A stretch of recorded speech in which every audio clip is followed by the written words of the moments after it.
This is the Big O Show. This is the Big O Show. This is the Big O Show.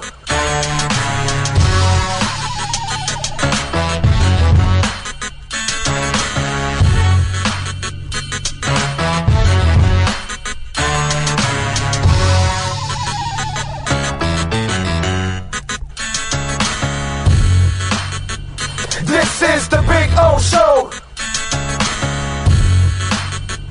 This is the Big O Show.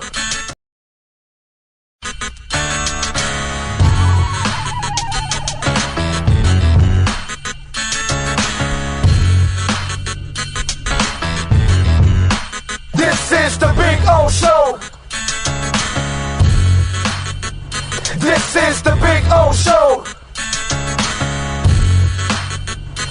This is the Big O Show.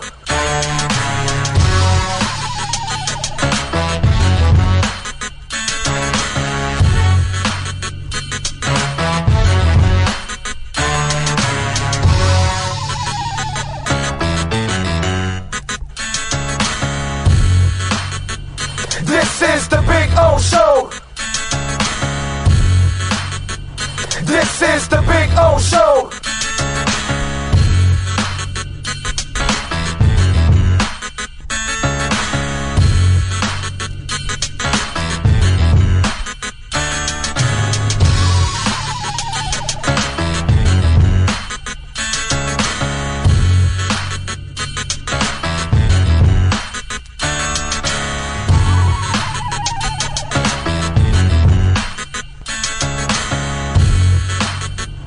This is the Big O Show. This is the Big O Show. This is the Big O Show. This is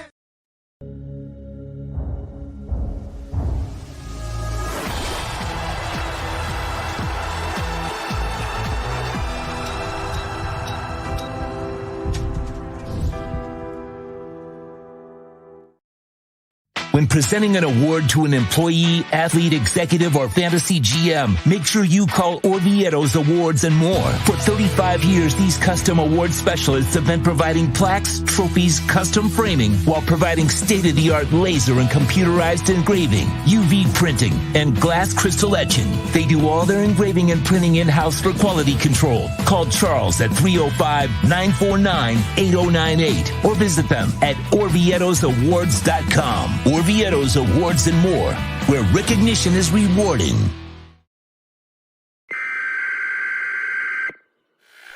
We interrupt this program to bring you a special report. Miles an hour, that's a Category 4 hurricane. 3 deaths are reported in Florida after more than 24 were killed in the Caribbean. This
Over 2,000 Toyotas are in stock and on their way to Toyota of Hollywood. Get our lowest price on every Toyota, including Corolla, Camry, Highlander, Tacoma, and RAV4, like a 2024 Corolla LE, $19,975. Need credit? If you earn at least $500 a week, we want to say you're approved at Toyota of Hollywood on 441 between Hollywood Boulevard and Sheridan Street. Open till midnight.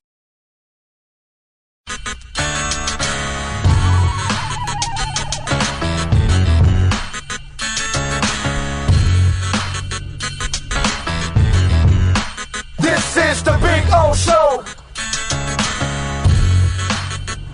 This is the Big O Show. This is the Big O Show.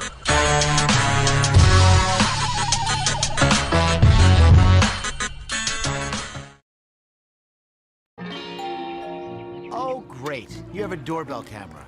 Now you have a front row seat to your house getting robbed. They're breaking into my house! Ooh, there goes the TV. I'm sure it'll turn up at the pawn shop. No, not the TV! Just because you can see them, that doesn't mean you can stop them. With Flowens, you get 24-hour monitoring, a free home security system, and professional installation. Plus, free doorbell camera, one that'll actually work for you. Get out of my house! Get out of the house! Call 1-800-ALARM-ME. Welton Rayom has more than 62 years of litigation experience handling insurance disputes. They're committed to resolving even the toughest insurance claims quickly. Call them for a free consultation. 954-966-4646. At Welton Rayom, they don't get paid unless you win. Property damage claims to your home, business, or condo as a result of a hurricane. Welton Rayom can help. Water, mold, fire, smoke damage, Welton Rayom can help.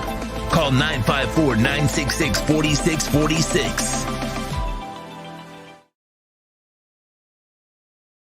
There's just one place to get our biggest discount on a 2024 Acura. Take up to $10,000 off. $10,000 off at Acura of Pembroke Pines, the #1 Acura dealer in the USA. The viewpoints, statements, or beliefs expressed on the following program by the host, guests, or callers are not necessarily the opinions of FantasyAccess.com, Media Group Inc. ownership, management, sponsors, or website. When it comes to South Florida sports teams, very few in the media have witnessed, lived, and covered it like the Big O. Let's start the program dedicated to your favorite South Florida teams with a passion that's unmatched. The Big O Radio Show is on. Here's the Big O.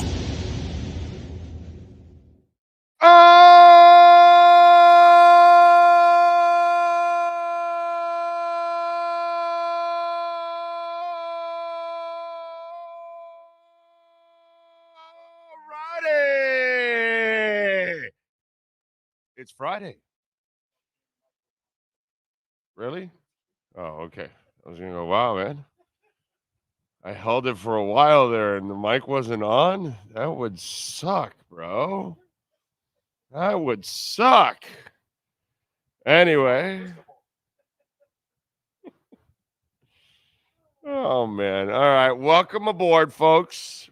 It is Friday. We're here. We are at Craig Zinn's Acura of Pembroke Pines.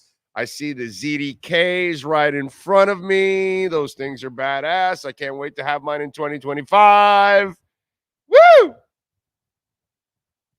Love it. Love it. Can't wait. I will be turning in my Toyota Camry from Craig Zinn Acura, from Toyota of Hollywood, of Craig Zinn, to Craig Zinn Acura of Pembroke Pines and driving off with the ZDX. I love the red, bro. Love the red. I might get the red. Yeah, it's like a candy apple red. That shit is badass, bro. Badass.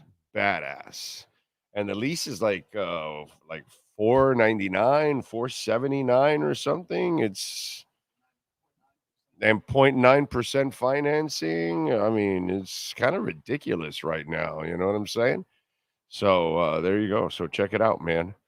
Good stuff. Good stuff. Good stuff. You get some breaks and stuff, taxes and all that kind of stuff. So, it's good in the hood, as they say. So welcome aboard to the program. David Furones will stop by and join us at 10:30. And Manny Navarro will stop by at 11 with our Big Cheese NIL and recruiting report. Tomorrow, we'll talk Canes with Manny post-game. That after the Canes and Gators, we will be on live after Canes and Gators. So you can come to us and we'll give you the objective breakdown, because we're not the flagship. We don't have to be cheerleaders and all that kind of. Not that I was ever a cheerleader on any flagship station, but everybody else normally is because, So we will give you the honest breakdown of the Canes tomorrow. Win. I don't even want to talk about a loss, but I'm hoping I'm not talking about a loss tomorrow. I'm hoping that the progress that everybody's talking about with Mario is made. Okay? So let's get it done, Mario. Start making us feel good on game day. It's already exciting that the program is spending money, doing everything. It's great that you got a full staff. Fantastic that we're getting top-notch recruits. Now it's all about results. That's where we're at with Mario Cristobal. It's all about results. Okay? So, no, it's not all about the U. It's all about the R. It's all about the R right now. It's not about the U. It's about the R, results. Or how about this? It's not about the U. It's all about the W.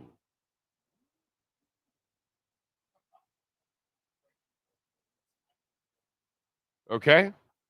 I don't want to hear anymore about, recruit this and NIL that and Cam Ward this and offensive line that and Maui Goa this and whatever it is. Anything else you want to talk about? Don't want to hear about it. Don't really care. It's not about the U, it's about the W. And that's what I need to see. Not this. No, I don't need to see it. I need to see this. Not this. This. Okay? That's what I need to see. Got all dark and shit right now, huh? Damn, we got that cloud going. Is this like is this? Well, I certainly don't need these now. So, wow, this is like, wow. And it's cool. It's like there's like no heat. Is that my answer to the game now? Not about the U, not about the W, but it's about the umbrella now, the upside down U. We need to get covered. That's some ugly ass clouds all over the place, dude. I don't know, but that red one over there with the gray. Oh, yeah, that looks like an MDX over there. That one, and that MDX is, whew, wow, that thing is nasty,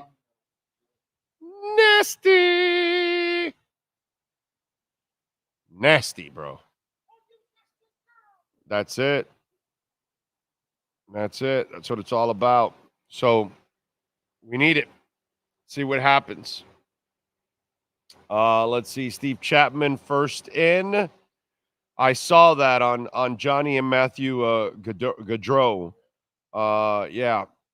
In New Jersey for his sister's wedding, killed in a bike accident. And the wedding is supposed to be today. How do you go on with the wedding now? No, it's devastating. It's devastating. And for the family to lose both kids and that, and if I would imagine both parents are around.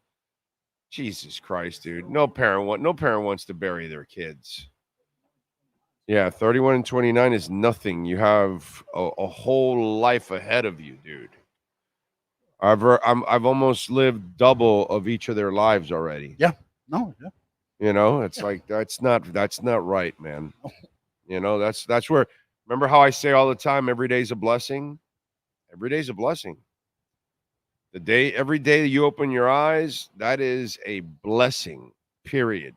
Because you just don't know what life has in store for you from moment to moment.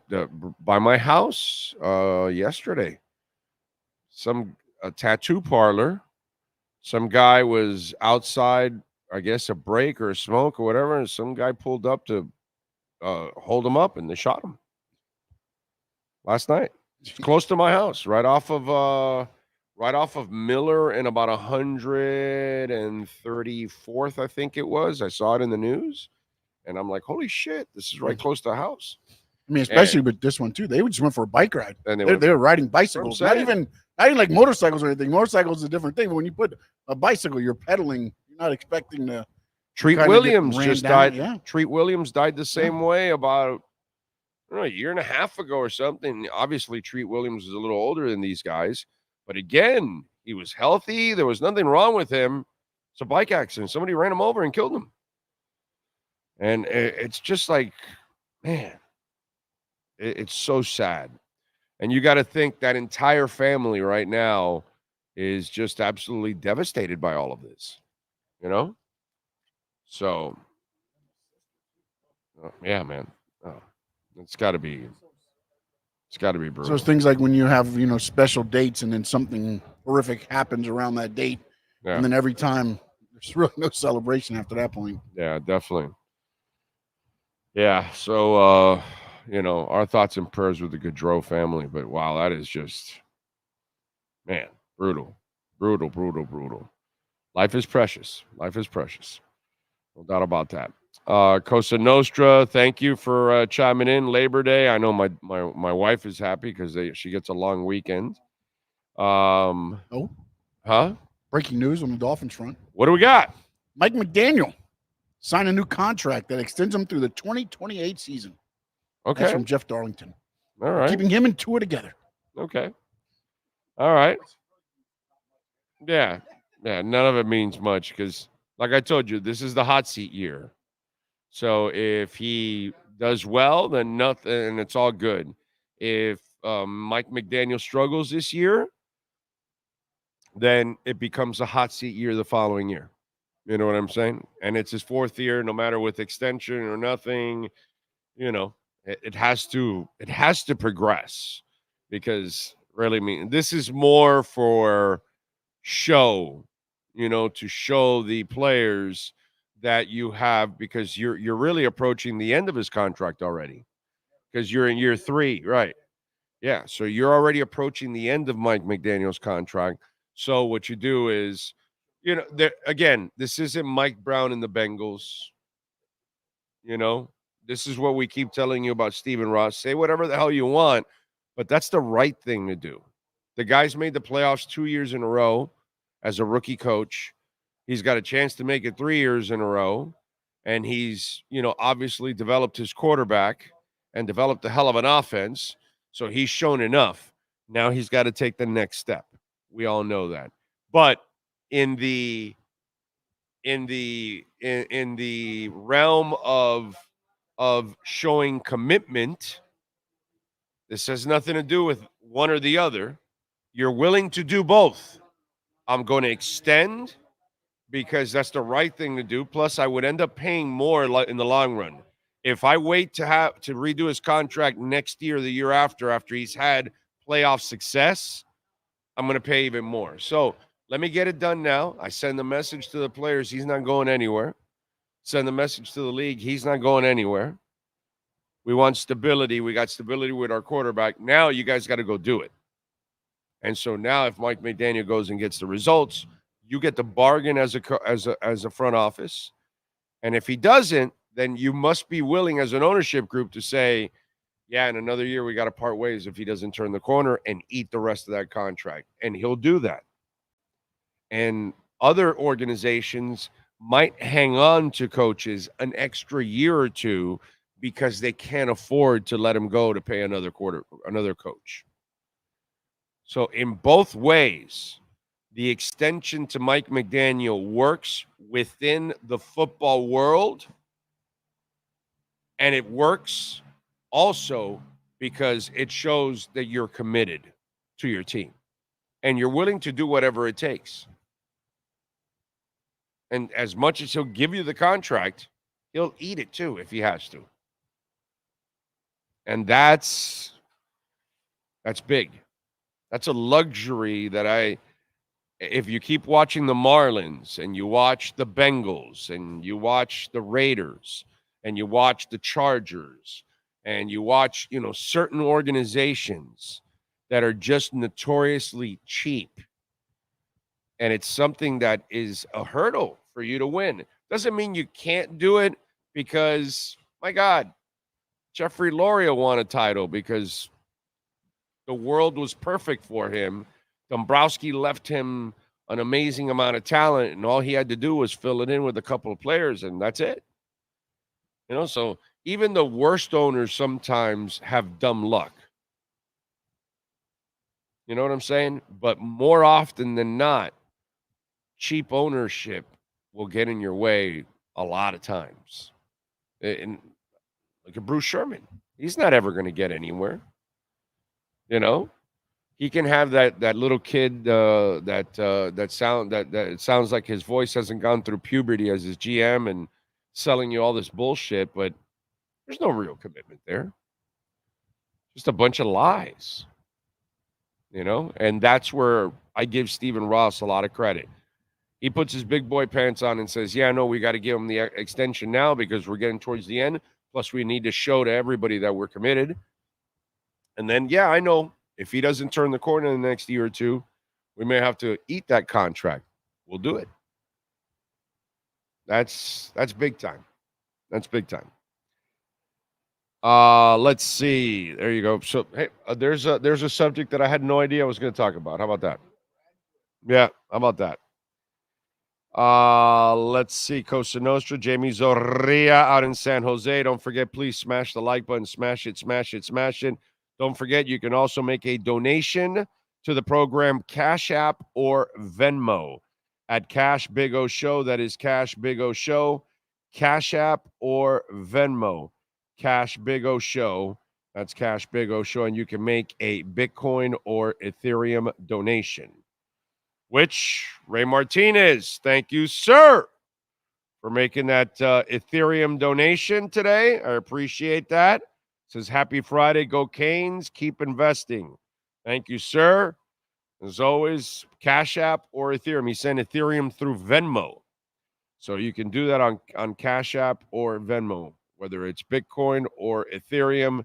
And right now, by the way, just to kind of fill you guys in with the market, Bitcoin is right at the same area, 59,281. It's been stuck in that 59.60 area for the last couple of days here after the initial dip. And Ethereum is at 2508, which is also a nice one. And by the way, Solana is also at a nice price at 138 too. That's also a good one. These places like Cash App and Venmo should be adding Solana soon already at this point, because obviously it's one of the top dogs. Dow Jones is up 52.92 right now, so up almost 53 points. The S&P is up about 30.5 points, and the NASDAQ is up about a third of a point. We had some good numbers come in for the GDP, and I think it's all leading to a rate cut in September for sure. I don't know if the markets will get incredibly juiced with a quarter point, but if it gets to half a point. And today, by the way, our deficit rose just over 35 trillion. We crossed the 35 trillion mark. I think not today, but I think the last 24. It might have been yesterday. But if you go look at it on the deficit clock that's there, I've shown you guys that link. It's 35 trillion, dude. Keep on printing. Yeah. They're going to keep printing and printing and printing. That's why I keep telling you, not a financial advisor, but Bitcoin. That's your answer to all that printing money. Luis Medina, Ray Sosa. Yes, sir. Canes and Inter. Yes, Inter. Big weekend. Big weekend in Chicago. You think it's going to rain today? You know what I screwed up? I forgot I left my umbrellas in the car. Yeah. It's probably a passing downpour. Patrick Vecchio. Hope you have a great holiday weekend. Any word on Waddle leaving practice early yesterday? Injury update? I don't know yet on it. I don't know how serious it is, or I don't even know if how would he leave practice yesterday? They didn't watch practice. Where was that? Maybe he wasn't at practice. Is that what you're saying? They don't watch practice. So there's no word that you can leave practice. Now, the media for the rest of the year, let me explain something to you, Patrick. They walk in for 15 minutes and watch the guys stretch. Sometimes some of those guys aren't there. So it might be that they're inside working out, or they could be not working out or whatever. But we're still a week away from, or a few days away from starting the week again. And then we will find out who's at practice or anything. So none of this means anything whatsoever. Okay? And they didn't see any practice, so nobody knows if anybody left practice. Okay? You understand that? The media is not at practice anymore. I went to the only ones that are available to the media. After that, it's closed. Nobody reported that because that makes no sense. Right when I read the statement from Patrick Vecchio, I can tell you that doesn't make any sense because there's no media allowed in practice anymore. So you can't watch anybody leave practice because you're not allowed at practice. And if you got that from some bullshit website, you should stop following that bullshit website. Okay, now, if they took roll call while they were stretching for 15 minutes and he wasn't there, that's different. He was absent during stretching, and maybe so was Chubb, and so was Teron Armstead, and so was whatever. I don't know. You know what I'm saying? Huh? On Wednesday, David Furones said that he was in the red non-contact jersey. Yeah. That's nothing. So I don't know when. And that's nothing about yesterday. So. And that's during the 15 minutes that they don't watch. Exactly. Yeah. Because he said that said when they leave, he could go run routes after that. You know, there's a reason why Walker is now active and ready to go, and he hadn't practiced in a month and a half or two. Come on, man. You know, you think other things don't go on behind the scenes? Aaron Brewer went completely AWOL for weeks after the hand injury. No snapping, no nothing. Oh, you think there's really no snapping going on?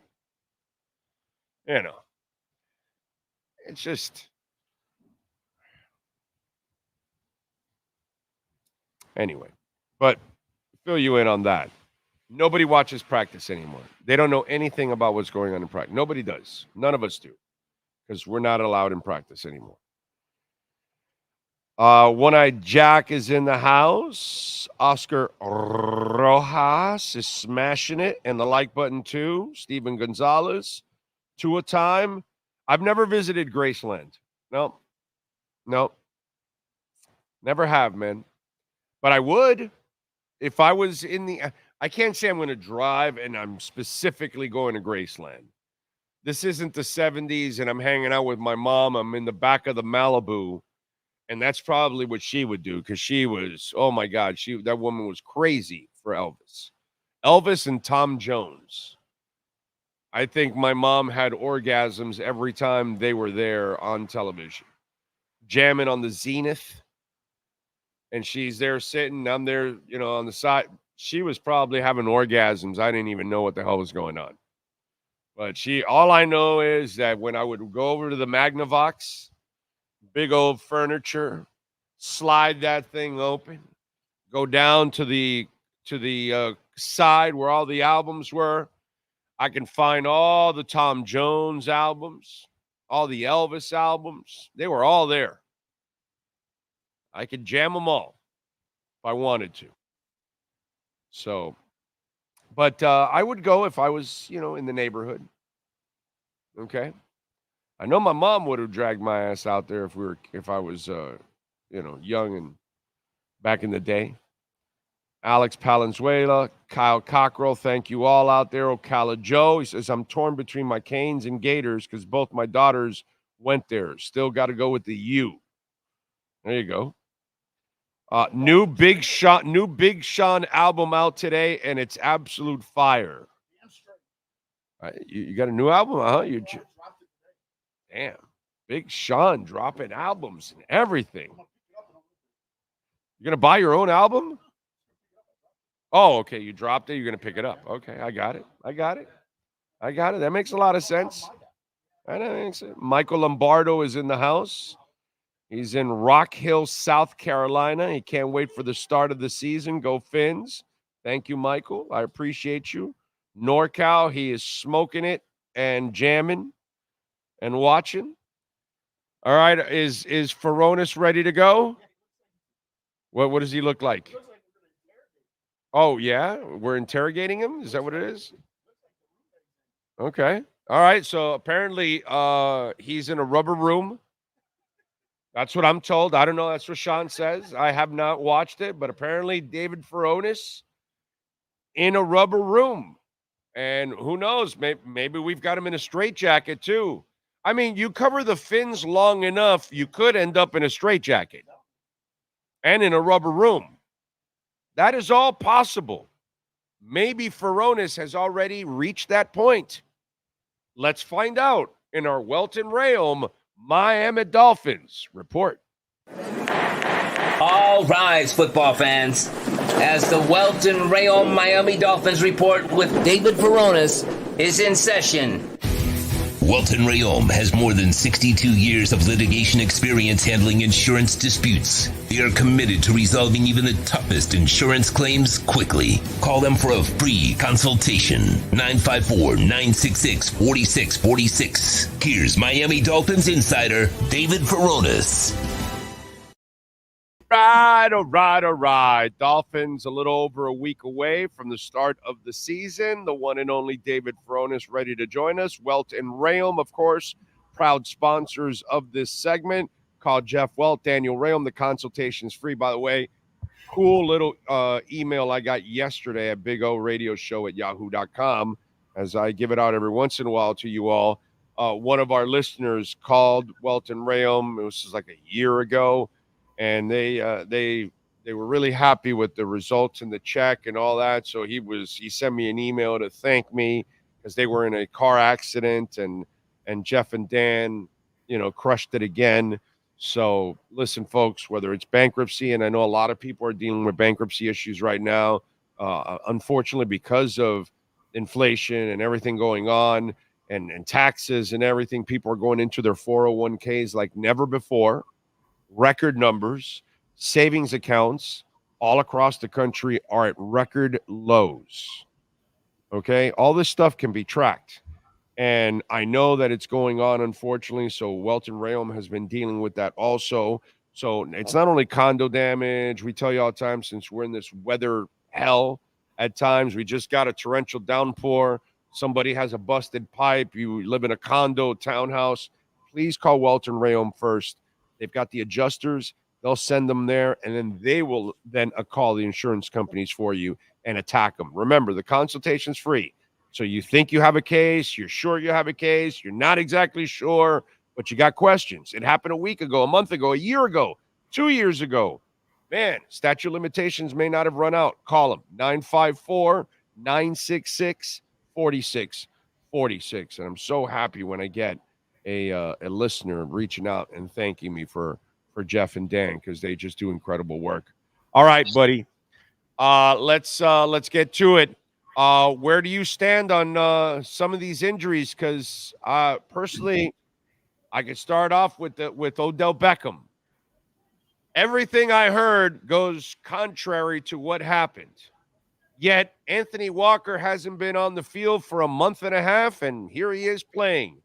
Aaron Brewer hasn't been on the field forever also, and he's going to play. And I told you that Odell and Brewer were going to play week 1.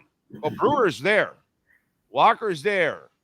So what's going on? Because I heard he wasn't having any problems running behind the scenes. And it's Aaron Brewer. Aaron Brewer. Aaron. You got to give it the southern twang.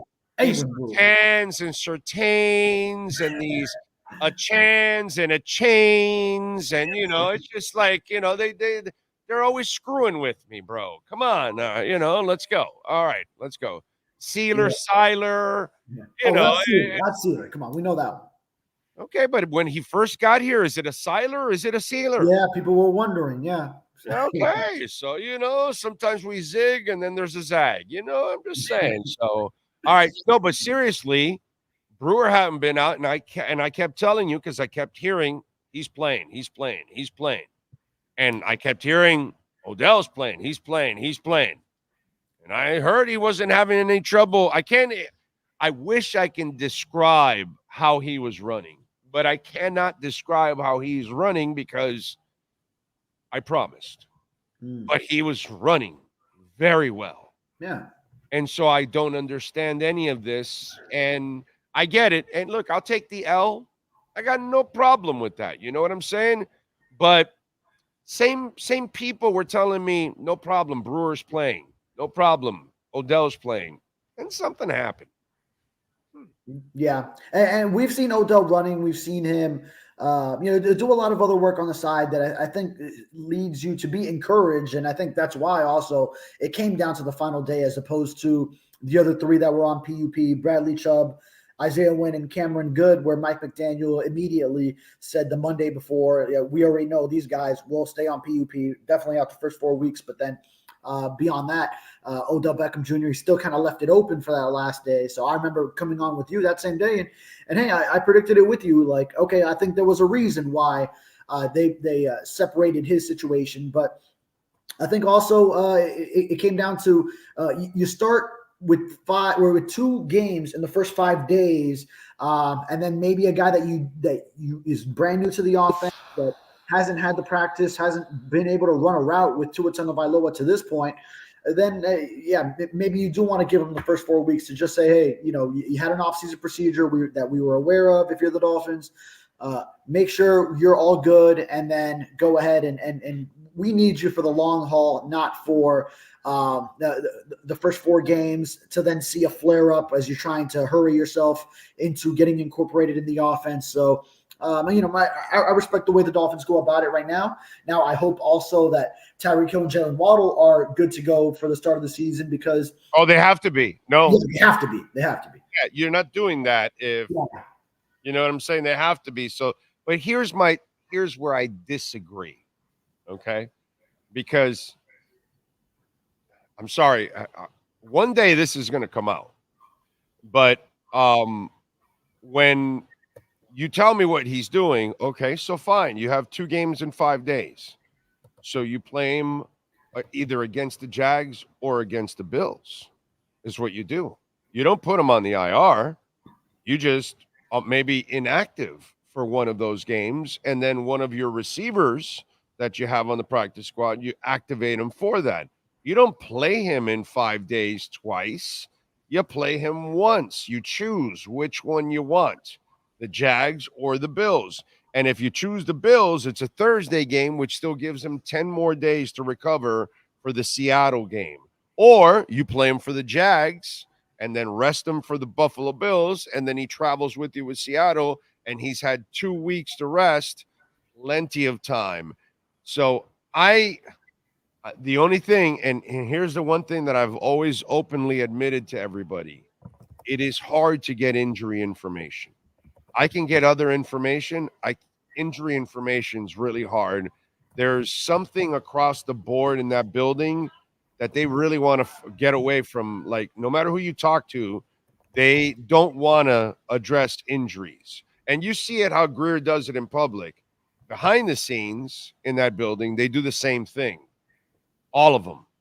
They don't want to talk about injuries. So I'm just wondering if there was some kind of a setback. That's the only thing I can think of, because everything else went as planned except this. And it just doesn't make sense. And again, if you're so worried about the crunch at the beginning, I'm an idiot. And I said, simple, you don't play them twice in 5 days. You can't have 53 active anyways. So you have guys that you can elevate. You can put him inactive for 1 of the 2 weeks and up another guy. And that's it. Instead of being out with him for 4 weeks. And now if he can run routes, if he can do things, what happens if you do suffer injuries? And now you can't play him. So if you can't play him, then that means he couldn't play. That's kind of, I'm trying to read through the trees from what I was told, and many times, and then, kind of MIA lately, and then I don't hear anything, and then I start thinking, okay, the injury thing is something they don't like to talk about. So I'm just throwing that out there. Go ahead.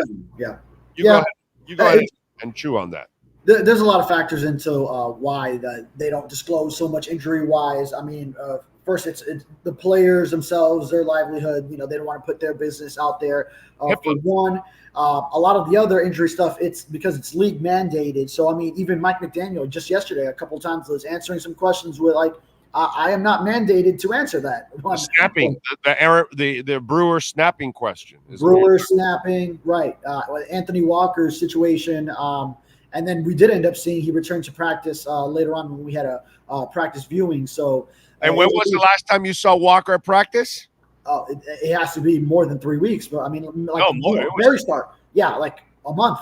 Yeah, over a month. He very start of camp. Dude, he never played in the preseason. He never practiced in the preseason. He might have practiced like the first day of training camp or something, first or second, and then that's it.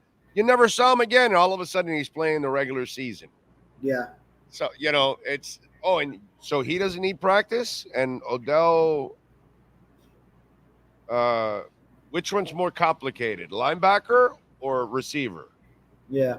Now, right. Now, maybe also there's Mike McDaniel's offense. So I think with all the motions, all the things that you need to learn as a wide receiver, maybe there was some a little bit extra that they wanted to get a receiver as opposed to a linebacker. And maybe they felt that Anthony Walker's early training camp reps went really well, getting the mental reps, feel like he's in a good spot. And of course, he's now able to return to practice and still has a week and a half before the opener, since his first day back at least. But yeah, I do like your idea with Odell Beckham, the play him one game, not the other to start the season, sort of like an NBA load management type of deal. When you have a player with a back-to-back, hey, you play him one of the games, you don't play him the other. And I think that would have worked well, just fine. But these guys know better than we do as far as just where the player himself is at. And Greer told us it was the organization's call that Odell felt he was good. He wanted to go ahead and push it and get out there. I could totally get that from his perspective as someone that's new to an offense. And you already got people on Twitter talking about that you're doing the Will Fuller thing and you're replying to them. And you want to prove people wrong. So, it's not fair, man. Yeah. And by the way, this comes from the guy that's blocked by Odell. Oh, that you are. Yeah. That's right. I remember that. I just want you to know this is all coming from the guy that's blocked by Odell. Okay? So Just want you to know that, I'm just being objective. Yeah. So I'm whatever he has against me, I don't know, and I don't really give a shit, to be quite honest. I don't know why he hasn't blocked the guy he responds to yet. I've gotten to this point in my life where I'm almost 50. I'll be 58 October 1st because I don't give a shit. Okay, that's why I've gotten here. So I don't worry about people's feelings and stuff. But I am going to call it objectively one way or another, and I'm going to defend Odell on this one, actually. Yeah, as you should call it objectively. I'm just surprised he hasn't blocked the guy that he keeps responding to. The guy's obviously trolling him, or he's just yeah. See, he blocked me from the days of his Giant days that I was probably criticizing him for being an idiot, arguing with a kicking net and going off on a weekend in a playoff, and the stupid shit that he was doing. So I'm sure he blocked me years ago, and that's fine. Whatever, bro. I don't care. That's all good. You're here now, and if you're doing the right things, I'm going to defend you, and if you're not doing the right things, I'm going to rip your ass. And I can only tell you that he's been impeccable. Okay, so I don't know. I don't get it, to be quite honest, because I look at Walker and I look at Brewer, and I say, come on. Yeah. Come on. Something's going on there. I don't know. I haven't been able to get down to it, to be quite honest. And so with Brewer, I feel like we've seen some positive progress. Just you see less coverage, whatever he had covering his hand. You see less of it. Seems like he's progressed where he needs less protection over the lacerated right hand. Mike wouldn't tell us whether he's been snapping yet. We haven't seen him during any media viewing portion snapping, but you might see him just doing some hand exercises. We can't get too specific, but just it seems like he's getting to the point where it's not just keeping the legs working as he lets a hand heal. It seems like he has done some stuff where he's getting more comfortable using the hand. So at least that indicates some level of progress with hopefully that he can feel comfortable snapping the ball. And we hope that it doesn't turn into now issues snapping week one if he's thrown in there right away. After that was an issue early in training camp. I can only tell you what they were telling me the entire time. Yeah. He's playing, no problem, and Odell's playing, no problem. Same people. Right. Same people about both guys. They're playing, no problem. They're playing. And then when I would ask about win, they were right on win. Yeah. Because the injury stuff, it's like I've never seen anybody like it's like you threw a grenade in front of them. And they're like, oh, and they're just running. Yeah. They don't want anything to do with anything. They have no intentions on talking to you about injuries. Oh, yeah. That is, man, top to bottom in that building. But, it's just like, so, and I don't know the win one. The win one looks like it looks like it's a little bad. He's going to be coming up on a year by the time he's eligible, because it was October of last year, and then the first 4 games would put him out at least into October this year. So and I don't think he's going to be coming back immediately after that either. I think I'm just by the feel of it, speculating a little bit here, but it just doesn't feel like it's imminent either. Yeah, I mean, it's not like I can get any info on that. Yeah. Or have, but I can tell you what it sounds like. Doesn't sound good. Right. That's what I'm saying. Yeah. They want to like stay away from it completely. So that one hasn't come through. Yeah. To your point, it's really top from the top to bottom of the organization, sort of like a policy procedure in place. The head coach talks injuries. He's the only one. So whatever Mike McDaniel discloses, I mean, even when we talk to assistant coaches, and we know they've got to know, but they avoid it like the plague. If there's a guy with a little bit of an injury situation that you're not sure. When we talk to an assistant coach on Thursday, even if it's a coordinator, and they're like, no, I'm not touching it. So no, you're either going to get it from the agent or you're not getting it. Yeah. That's really how it at least on the Dolphins side. I can't tell you that's like that in 31 other buildings in the NFL. I can actually tell you it's not, because I can actually call a couple people in different buildings and get real injury information on certain people if I wanted to. But here I can tell you that that's the MO top to bottom. They just don't want to talk about injuries whatsoever. So speaking of injuries, with Wynn out, what is your level of confidence in Robert Jones? I asked Tua the same question. Well, brother, I gotta get the answer. And you know what? He gave a great answer. Yeah. He made it like, hey man, listen, I throw the ball quickly, so all our guys are capable of holding people for 2 seconds. Yeah, I'm confident in everybody. So I like how he gave that sweeping thing that it's not a huge challenge. And the most important part about that statement, okay, is Tua himself. Fuck the offensive line. Excuse me, just in case there was somebody here. I'm not worried about the platform. I was just worried if there's like a lady sitting there in the bench next to her. I'm offended, big. And so screw everybody else. What I love is that Tua understands in his head, make a decision quick, kid. Get rid of the ball. Don't hold it for 4 seconds because you will die. And so I like that. I like that he has that already programmed, that he's going to get rid of it quickly. So, having said all of that, what have you seen from Robert Jones to make you feel good at left guard? Yeah. Hey, I've always been a Robert Jones guy, and I like him personally, so maybe I'm a little bit biased, but I feel like whenever he's had to be thrown in there, he's been a serviceable player. He's only been a backup, a reserve lineman up to this point, but he's been called upon. That's a tough spot to go in and just enter a game as a backup lineman and get thrown in there, maybe even cause some movement on the line. If it's one guy where their backup plays another position, it could be like Eichenberg, who's slotted to be right guard with everyone healthy, but he has to be the backup center to Aaron Brewer, slide over there when, the master of multiplicity, as Mike McDaniel has called him.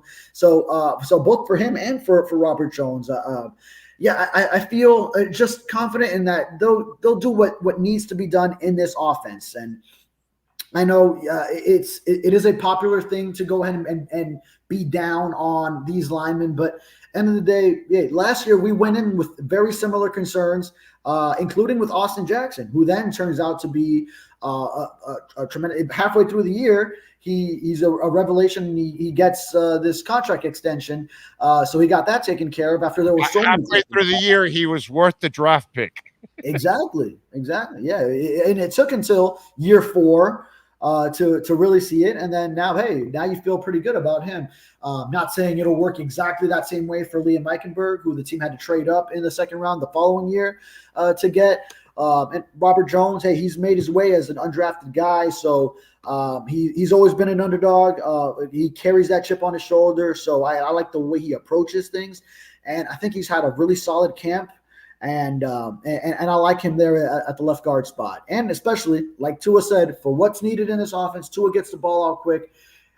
These guys can hold the blocks for 2 seconds. Now, if interior offensive linemen, if you're not holding the block at all, then that's where the rush comes at the quarterback quickest, is through the interior. So you do need at least to hold it for a little bit. But and by the way, that's if we're going to be honest, that's Robert Jones' weakness, pass protection. Sure. That's where he has struggled. That's where he needs to improve. He's actually a road grader. He's actually really, really decent in the run, that if it's a run play, he can get his hands on people and he can push people. So, because he's a tough guy, bro. He's strong, man, too. And what I like also for Robert is that Armstead is playing in the first game with him. So he's going to have him on the left side. He's going to have, I know he's not experienced in this offense, but at least he's an experienced lineman in Brewer at center there. So that will help out Robert in a sense, where Armstead could help him out and give him some tips along the way and that kind of stuff. And so I'm sure they'll have their own little signals for certain things and all that kind of stuff. So that's going to help him a lot. I'm going to be interested and focused on Robert on those passing plays and see how he does in pass pro, because that's really where, if you see him, put it this way. Let's play chess now, okay? Because that's what we like to do on this show. We like to play, there's checkers and there's chess.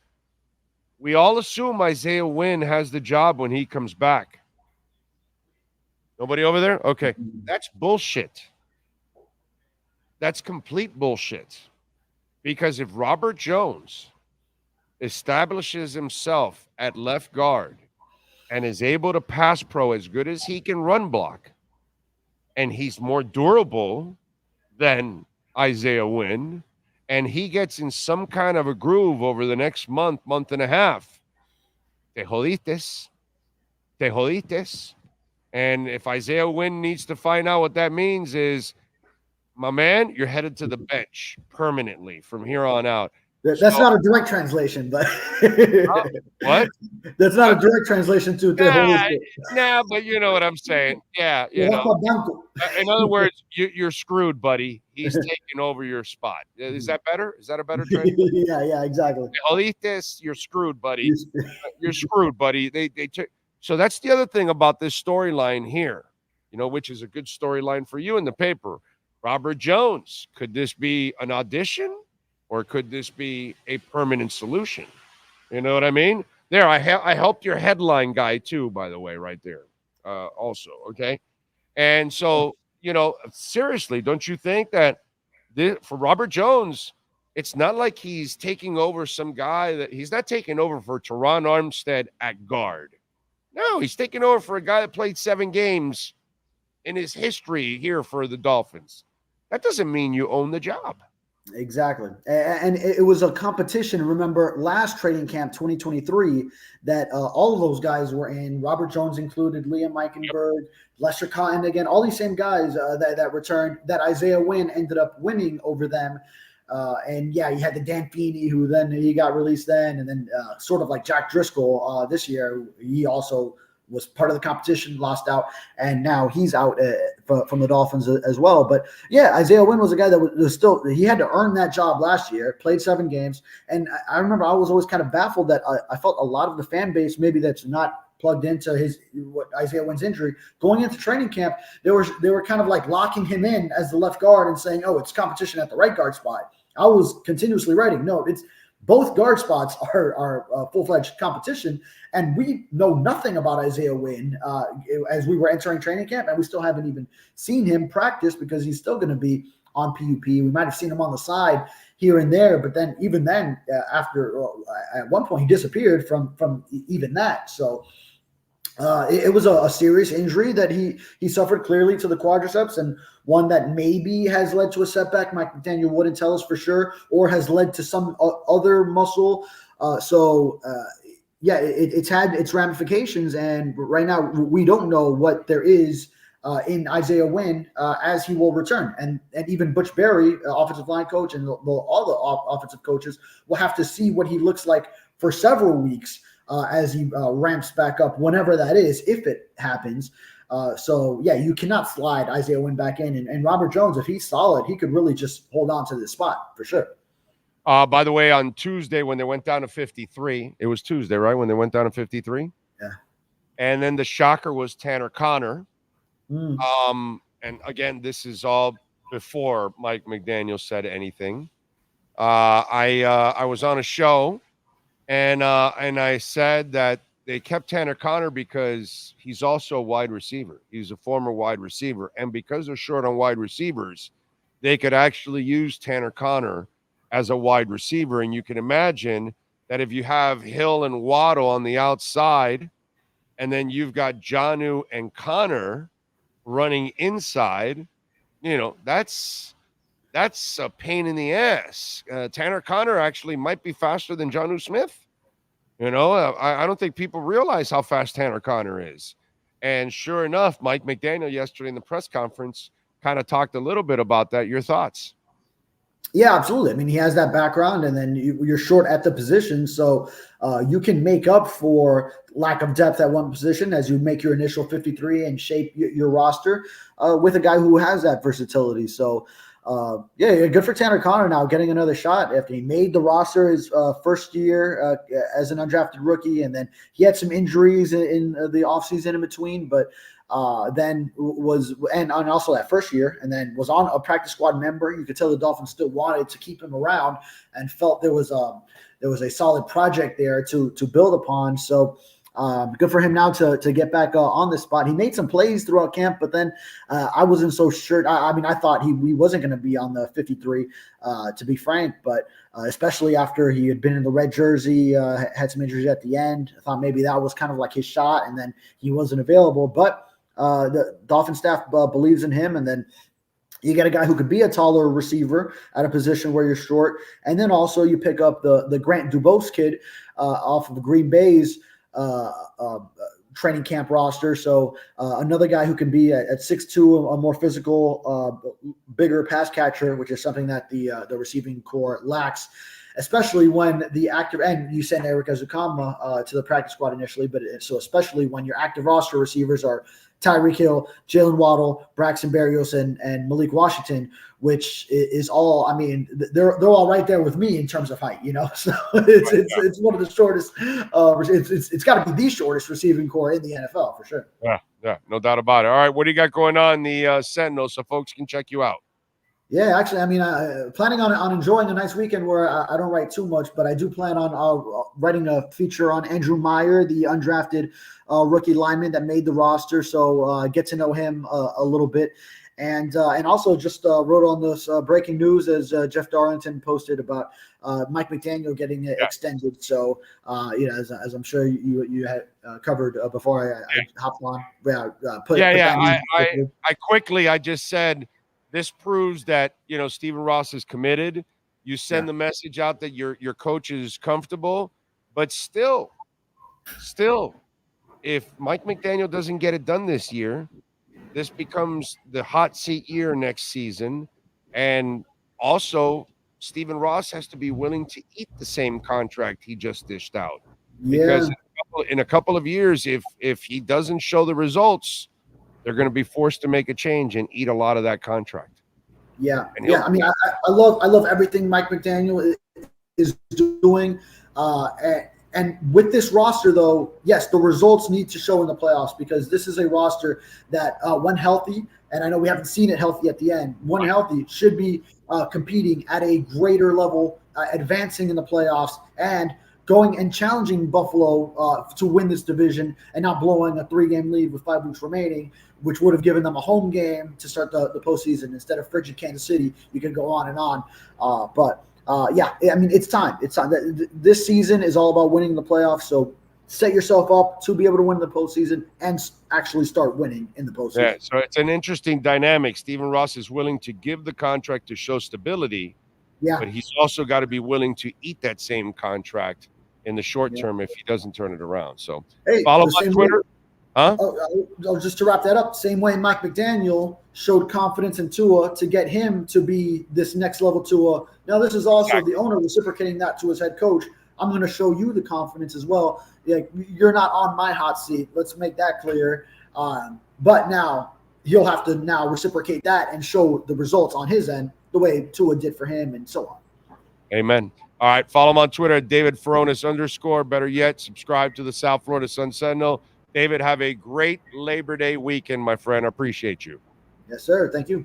You too. You got it. Welton Rayom, 954-966-4646. The consultation's free. Tell them that Big O sent you. I promise you, Jeff Welt, Daniel Rayom will take care of you. Hour number 1 is done.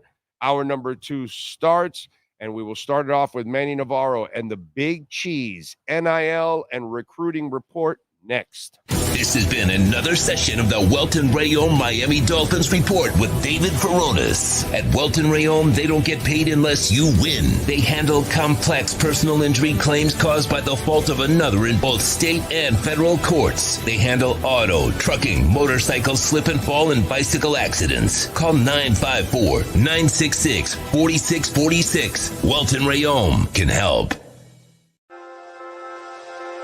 Hi, this is Jeff Welt from Welton Rayom. Dan and I have been in business together for over 22 years. We're not your typical lawyers. When Dan's not working in the office, he's flying his stunt plane. When I'm not in the office, I'm either getting tattooed, bowling, riding a motorcycle, or going to concerts. We might not be your typical attorneys, but we are aggressive attorneys, and we'll do whatever it takes to get you what you deserve. Consultations are always free. Call us anytime, 24/7. Welton Rayom can help. After 40 years, the Big Cheese Miami is still producing great Italian food. They started in 1984. Since then, they've been winning awards while being voted the best inexpensive Italian restaurant in Miami. Visit them for great food, amazing service. Witness the decades of Canes memories. The walls are like a Miami Hurricanes Hall of Fame. The Big Cheese delivers anything on its menu or party platter menu to your home, office, or even a park for a picnic. Located at 8080 Southwest 67th Avenue, Miami. Call 305-662-6855. TheBigCheeseMiami.com, where they serve large portions at family prices. We step into the world of big dreams, big moves, and big money. It's the Big Cheese Miami Recruiting and NIL Report with Manny Navarro. After 40 years, the Big Cheese remains dedicated to serving the finest Italian dinners, pizza, pasta, subs, and salads. All of their pasta is imported from Italy and cooked fresh every day. Visit BigCheeseMiami.com. Now, let's find out who's the Big Cheese the Miami Hurricanes are working on with insider Manny Navarro. Oh, yeah, baby, like a veal Marcella out there at the Big Cheese. It's so good, yes, and so is this NIL and recruiting report brought to you by the Big Cheese, 8080 Southwest 67th Avenue, just a couple blocks away from the University of Miami, and the walls are like a University of Miami Hall of Fame.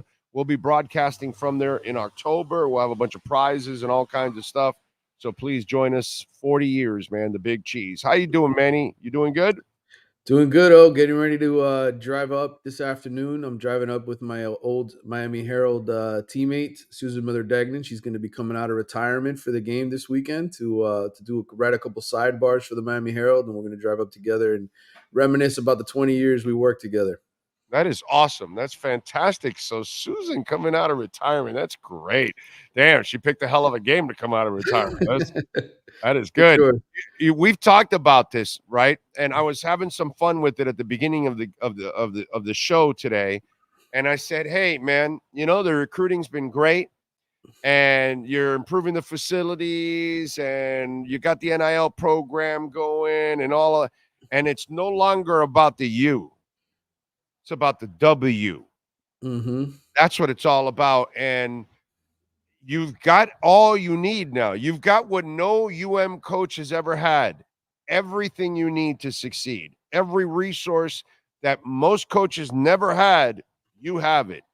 So now, in order for you to maintain this beautiful ship sailing now, trying to come out of government cut, and you're headed out into the Atlantic Ocean, well, you got to start winning, bro, because winning is the only thing that's going to allow you to feed that recruiting and the NIL. And what this report is all about, it won't be nearly as impactful if you're not winning, because then the elite players won't be considering, like, I saw the Heat and they signed Burks, right? And people are like, oh, okay, whatever. And then Lonnie Walker was sitting out there. And he went and signed with Boston. And people are like, man, why didn't you go after Lonnie Walker, right? Because you'd probably rather have Lonnie Walker over Alec Burks or maybe another guy you have on your team, but you were at your limit. Or did Lonnie Walker say, yeah, no, I don't really, Miami's not that sexy anymore. Right. And, that's kind of happened to the Heat now, that they're not as successful as they used to be. They don't recruit stars anymore unless it's Wade recruiting a star for you. It's kind of turned the other way, because you're no longer that franchise you've been in the past. And Miami hasn't been what they've been in the past. In order for them to get there, brother, it starts on Saturday. You got to win these big ass games, these nationally televised games, this SEC matchup. I know it's not the best of the SEC, but you got to find a way to continue that recruiting pipeline by winning.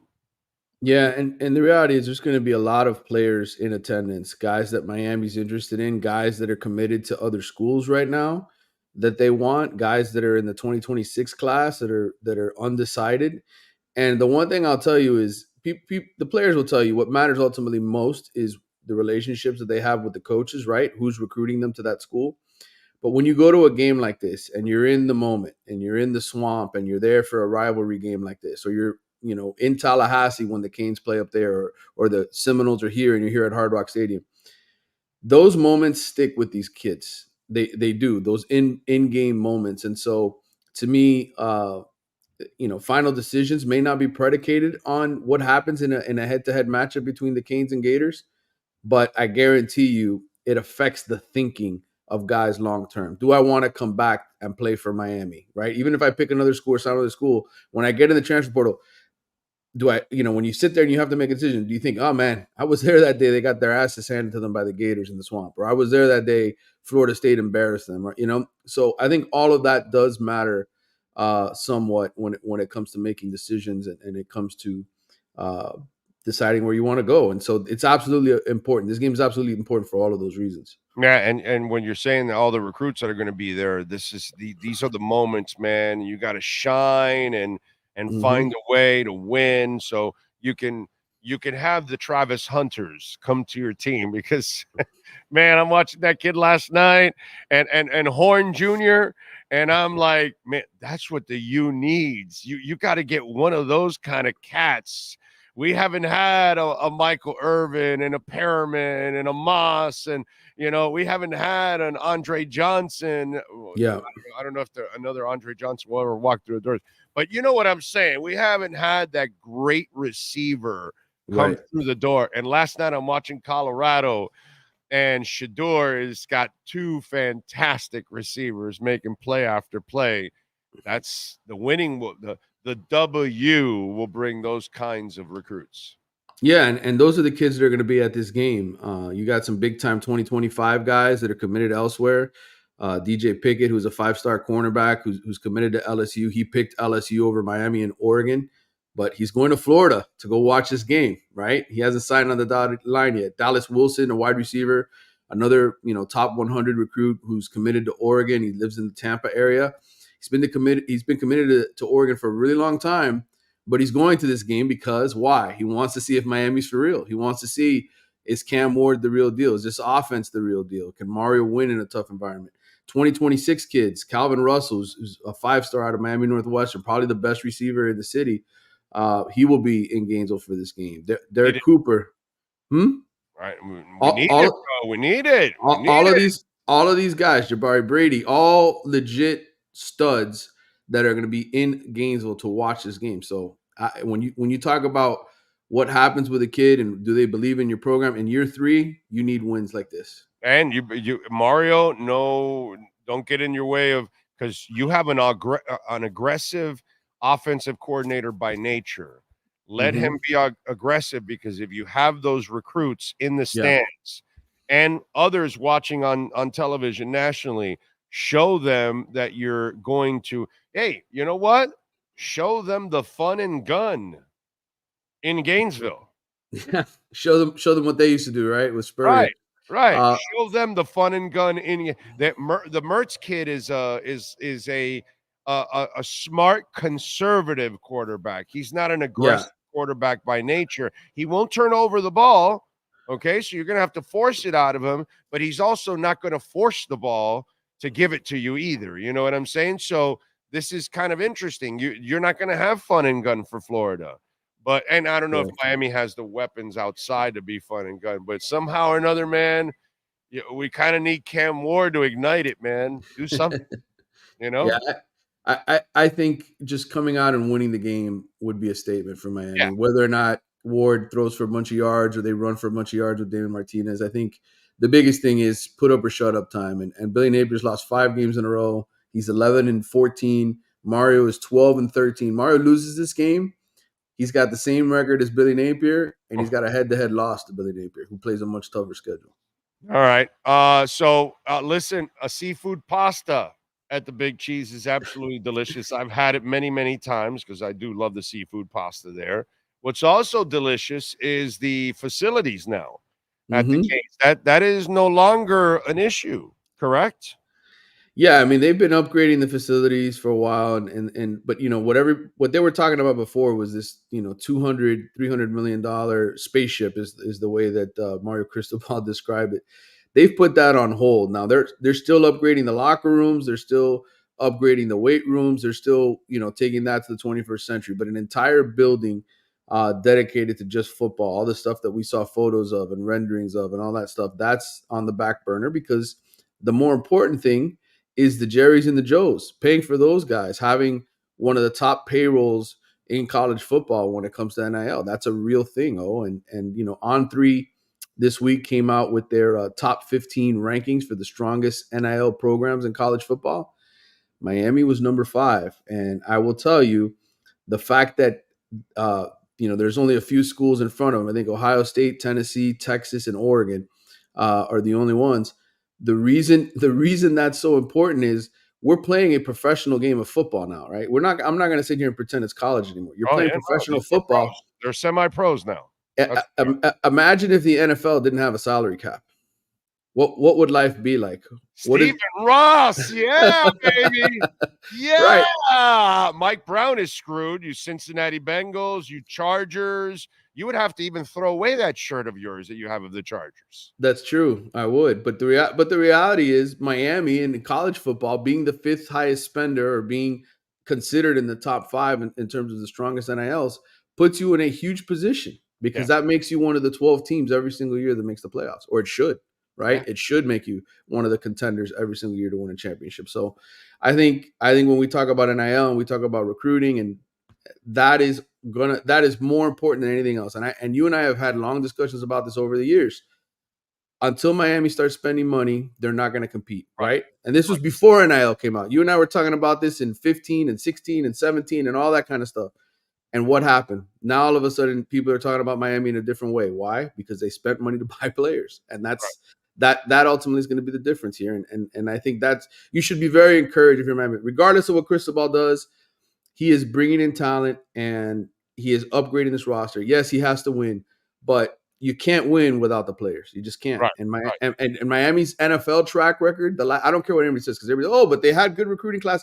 No, go look at the NFL track record and compare what's happened the last 20 years to when Miami was winning national championships. Not even close. But to be fair, yeah, every breakthrough for a program, you have to overachieve in order to break that glass ceiling, because you're not going to have a full load of Georgia recruits until you get Kirby Smart and he breaks through that glass ceiling. And then all of a sudden, okay, now we're super elite. Now everybody lines up to come to us. Yeah, we were getting good players before. Now all of our players are great players. And that's kind of where has to get to. Right. So Mario is going to have to overachieve to a certain extent with what he has in order to get to the point where then he can achieve with, making it a lot easier for him, where he doesn't have to go crazy in recruiting because they're all knocking his door down to come over to sign with him. You know what I mean? And that's when we've got things going down here. Well, that's when you become a dynasty again. That's when you become That's when you become that. But at one point, he's going to have to overachieve. And this season or next season, he has to find a way to overachieve and surprise some people, win the ACC, do something that really shocks. And then that's what then opens the floodgates for everything else. You got the NIL, you got the facilities. You're getting good recruits.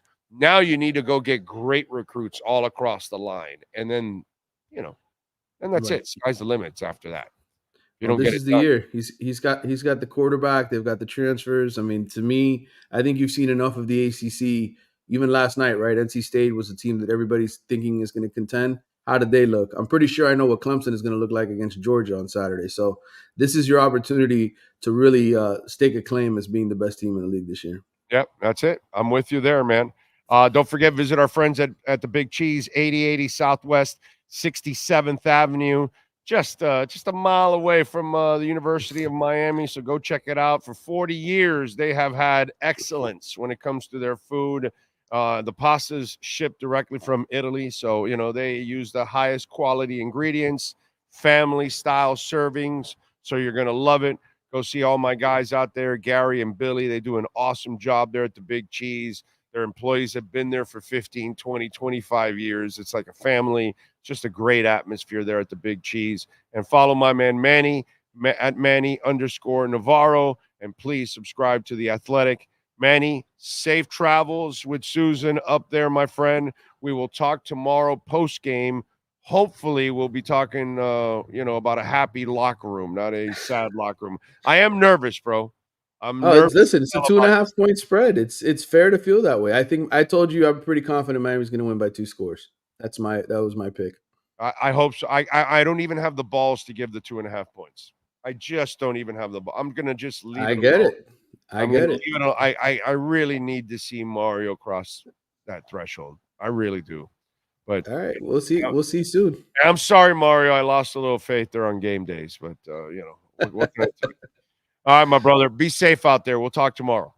All right, brother. Take care. You got it. Thank you. There you go. The Big Cheese, NIL, and recruiting report. Remember, tomorrow we will have our live Caneswear Miami Hurricanes report live from the locker room there in Gainesville with Manny Navarro. So join us. Game starts around 3:30. I put like 6:30, right? 3 hours. You think 3.5? Oh, you think I'm going on at 7? Okay, well, whatever. But I put 6:30. It'll go right when the game ends. Right when the game ends. But then I run out of the line. I only have so much stuff I can type in. So I put guesstimated time 6:30. Anyway. Go visit the Big Cheese and have some delicious food. You've been listening to the Big Cheese Miami Recruiting and NIL Report with Manny Navarro. At the Big Cheese Miami, they continue to purchase the same high-quality ingredients that the most expensive Italian restaurants use. The difference is they serve large portions at a family price. Visit the Big Cheese at 8080 Southwest 67th Avenue in Miami. Call 305-662-6855 or go to thebigcheesemiami.com. Go Canes!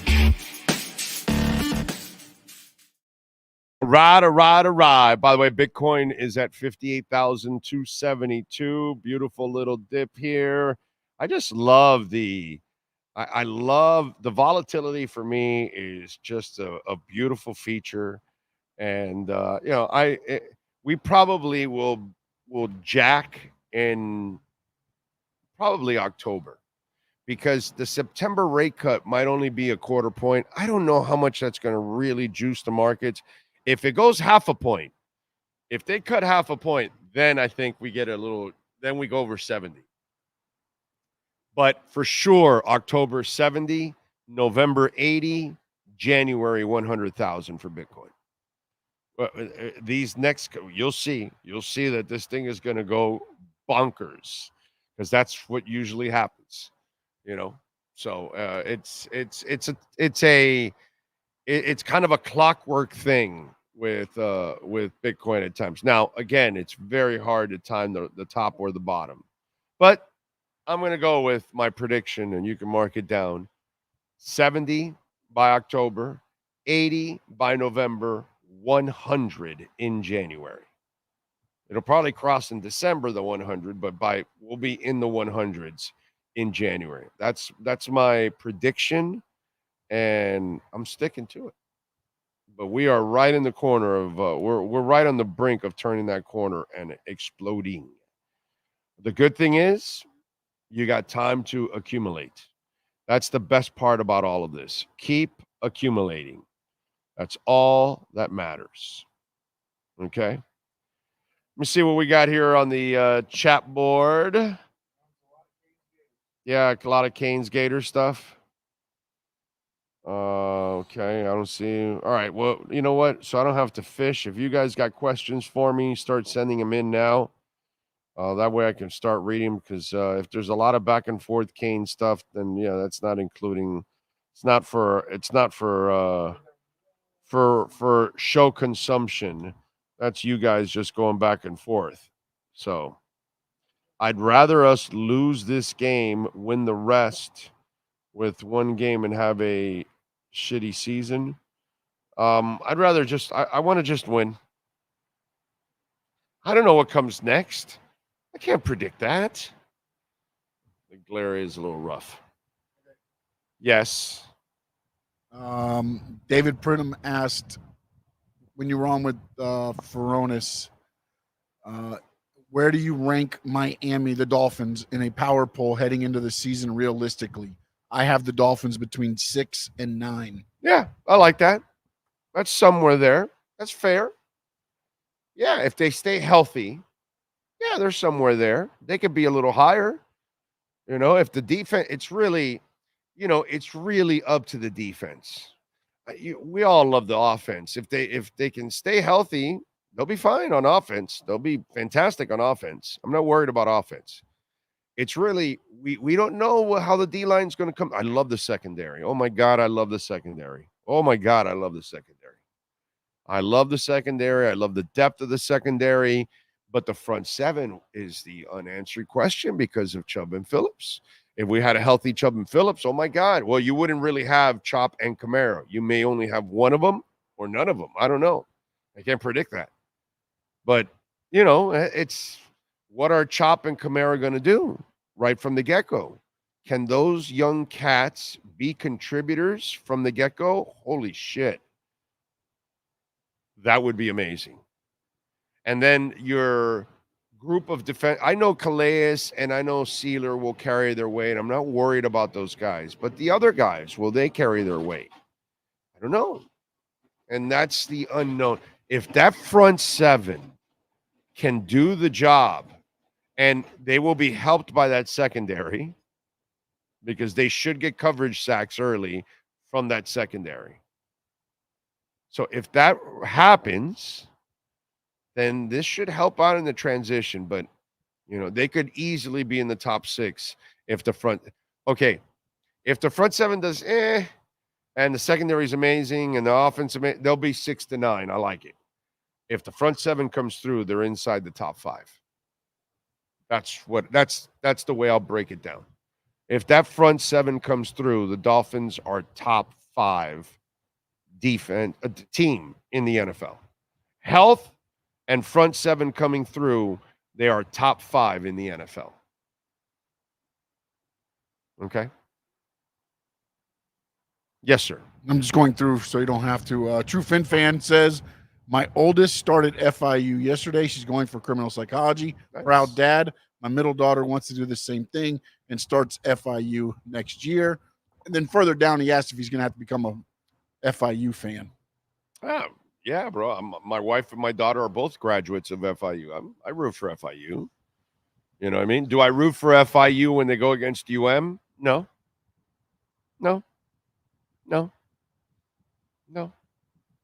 I don't root for anything against the University of Miami. So it's just not in my DNA. I don't give a shit what school my daughters or kids went to. By the way, my daughter did go to University of Miami for a semester for a medical thing. Even though she was like kicking ass in medicine, she went to teaching. She finally figured out, God bless her, she finally figured out, because she was doing everything for money.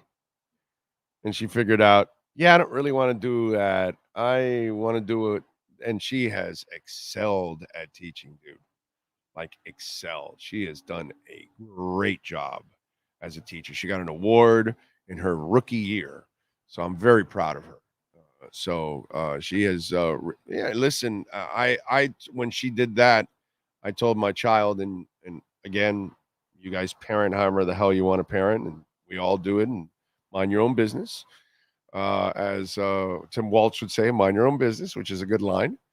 I told her, don't do anything for money. Money will come. Do what you want to do, what your heart says, what your passion says. The money will come. You'll survive. You'll make money and you'll be happy. You know what I mean? I could be selling shoes and I'd be a miserable son of a bitch. Would you be happy selling shoes? I'd be the best damn shoe salesman you've ever seen. I'd be Al Bundy. That's too much. Then I wouldn't have to look at Frankie Fresco whining and bitching on the chat about the Gators that are going to lose tomorrow. He's like, Sean, if you're so confident the Canes will win, I need to see your bet slip. I will have my bet slip to you in a couple minutes with a parlay. The Gators are going down. The Canes are going to romp through Gainesville. They're going to take Gainesville off the map. Frankie Fresco, chomp on that. There you go. Chomp on that. Mic drop and everything. We'll have fun with Frankie on Saturday night. And then you can finish him off on Monday. He's going to get it Saturday night, Sunday, Monday, Tuesday, Wednesday, Thursday, the whole season. Reminders. You all dug the the time. hole, Frankie Fresco. I'm just putting you in it and burying you. There you go. They're gonna bury you like wood logs in Venice. That's what they're gonna do to you, Frankie. Here's your educational part of the day. You know how Venice was built? So the Venetians, after the war, they were pretty much run off the land. And they got in boats and they went to the mashes of Venetian. And what the Venetians did, what Venice was marshes that were in the ocean, right there, and they were soft clay type sand that could barely hold a human being.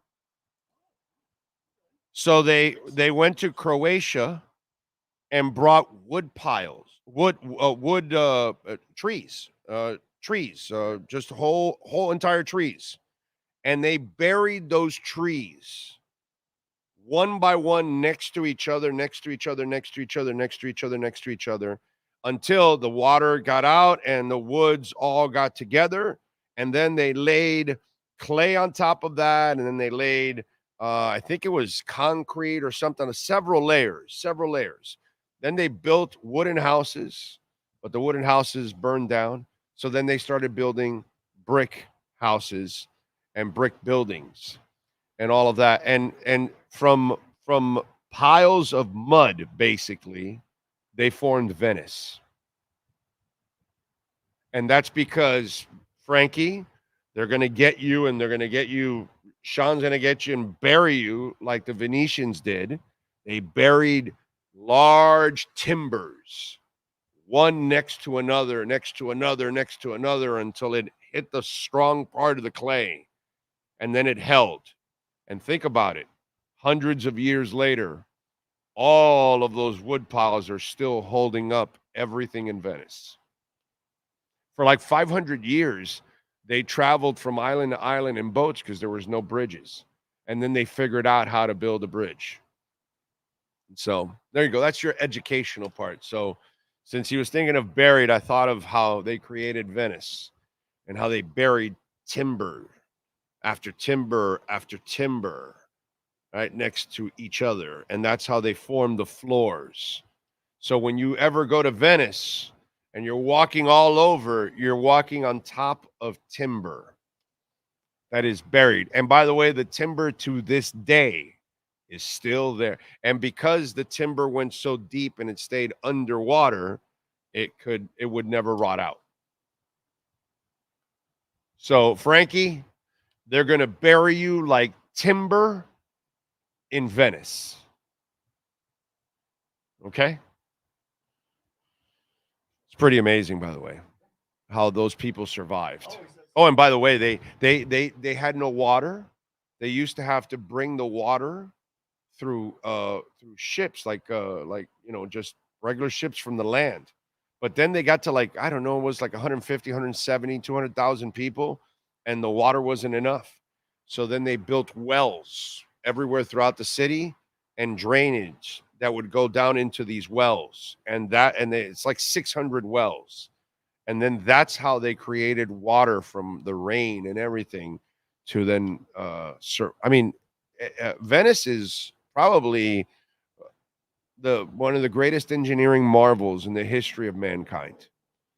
Seriously. On a serious note, since we're having fun with Frankie, and I'm boring you guys with something just ridiculous. But yeah, it is an engineering marvel, dude. It really is. All right, what you got for me? Frankie Fresco says, I want to hear this vintage story again after the big game, Big O. Okay. You should actually watch it. It's very interesting. You should read about it or watch it or something. But I remember it years ago, and it's a super interesting story. Something like, did you ever know that? No. That's first. I'm not a history buff. I learned from Rosendo when he's on here. Rosendo's also a very good one. He knows a lot more than I do. I listen to it. I see his chats every once in a while. Yeah, I'm an idiot compared to Rosendo. Well, probably most of us are on the history probably. part. Just in general. Oh no, that's true. That's true. I think he's a college professor. Yeah. He's way smarter than I. Oh no, way smarter. I will never. Definitely smarter than Frankie Fresco. Well, that doesn't. That's. It doesn't take much. I know. I tried to defend him the other day. Yeah, that's. Now you insulted Rosendo. Yeah. That's terrible. Yeah, that's what you did. You insulted Rosendo. As soon as I said, I insulted him. Yeah, that's just Rosendo. Sorry. I apologize, Rosendo. I take back. I rescind what I said, Rosendo. Yes. We rescind Rosendo. Okay. We rescind Rosendo. Hey, let's get to our 3A graphic sports calendar. Why don't we? And let's, of course, Alan Blanco, custom printing and embroidery, 786-618-1443. And who was it that, sometimes you guys order some stuff that then I have to then create, and, your files and it gets on back order. But then again, there are times where, let's see, who's the guy that came in? Oh, man. Where was it? Manuel Goico. His order came in. We sent that thing out right away, baby. That's good. Thank you, Manuel Goico. I appreciate you. Remember, visit our merchandise shop. And obviously, Alan Blanco does a great job printing all that stuff. John Rigoni, the designs of all our shirts, just absolutely amazing. But if your company needs custom printing and embroidery, shirts, hats, uniforms, whatever it is, call them 786-618-1443. Let's go Saturday. UM taking on Florida State. UM favored by 2.5. The over and under is 54. UM minus 135 on the money line. Florida plus 114. In football, Inter Miami will visit Chicago. Inter Miami minus 110 on the money line. Chicago plus 145. Last night, Colorado defeated North Dakota State 31-26. Shedeur Sanders with 445 yards, 4 touchdowns, and interception.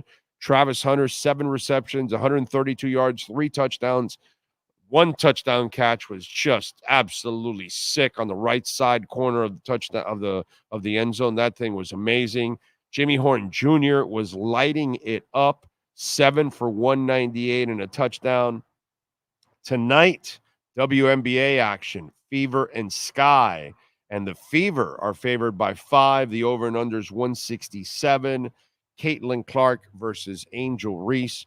And Reese and the girls need this win badly. They're 11-19, and Atlanta's only 1 game behind them for that final playoff spot. So the Sky need to kind of turn it up. The Fever are 15-16. They're looking to go 500 for the first time this season. Remember, they started 1-8, and they could go 16-16. If they win tomorrow, then that means they have gone 15-8 since they went 1-8. That's pretty good. That's a hell of a turnaround for the Fever. It's a hell of a turnaround. That's why she'll win Rookie of the Year. So there you go.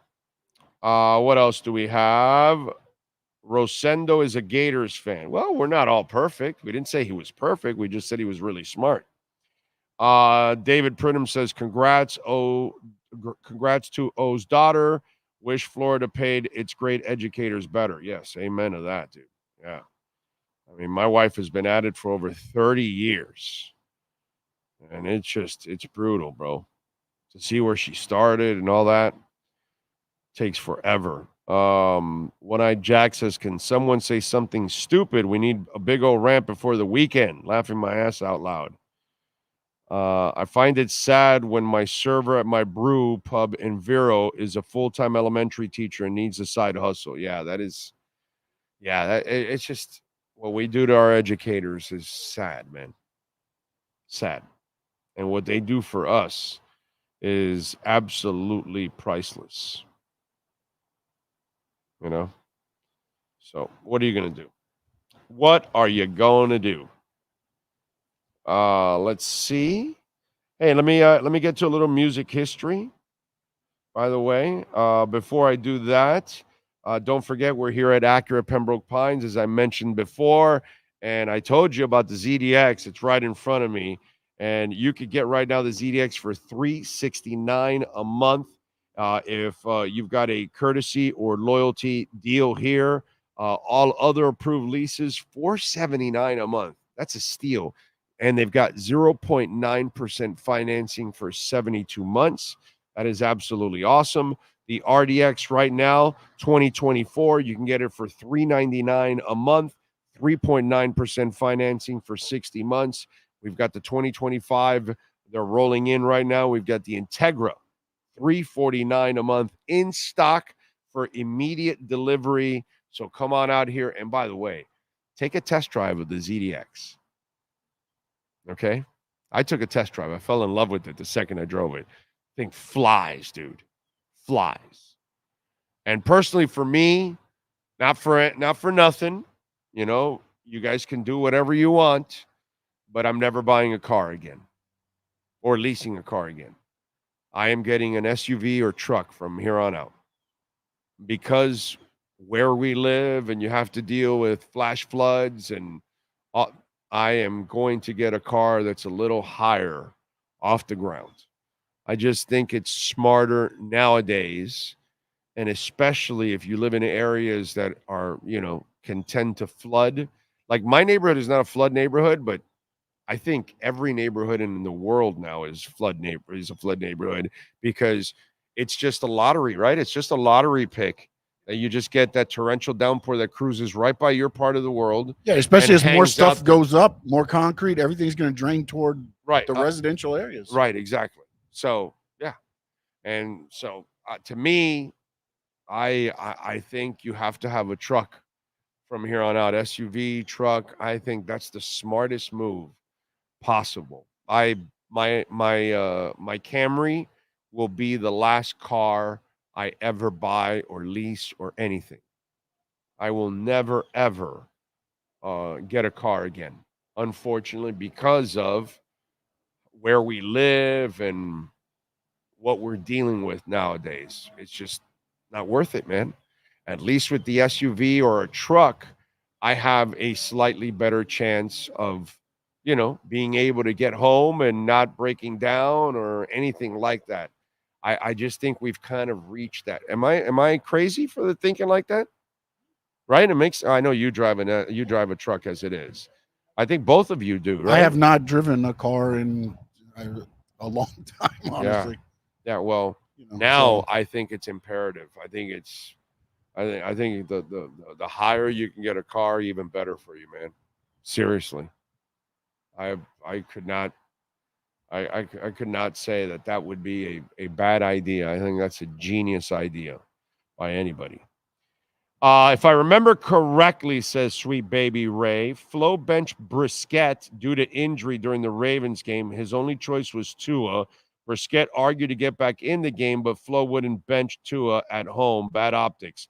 Well, no, and Tua was on a roll at that moment. So when Jabroni wanted to come back, he was like, yeah, no, I got to leave you on. I hate that son of a. He's actually. And you. It pains me. Sorry, Jabroni. You know, it was like that. It was one of those. He was torn. It pained him to have to count on Tua. Like season. Tua. The rest losing. You know, that's why I disagree Perkins when he said Flo maximize the roster.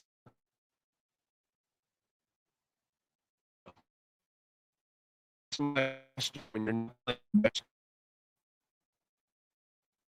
makes the most position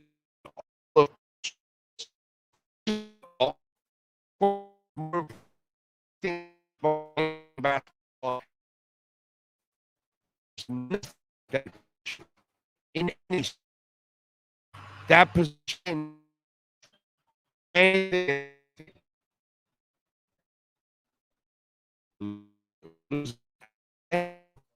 Oh, I'm man.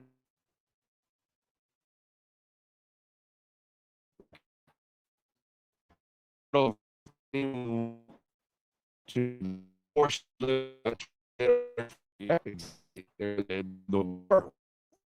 bro.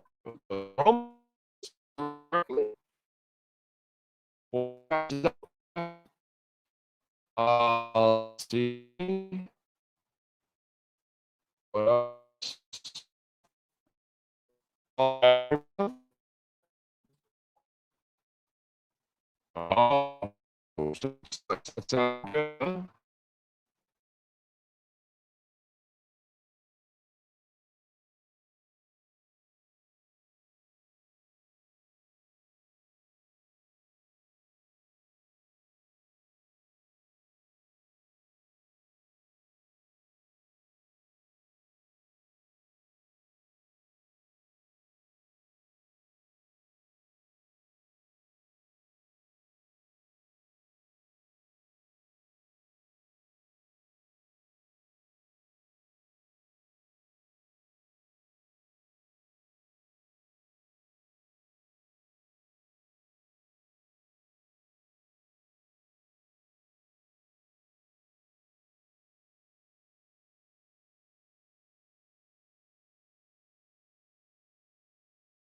Michael Michelle, she is 57, the movie actress.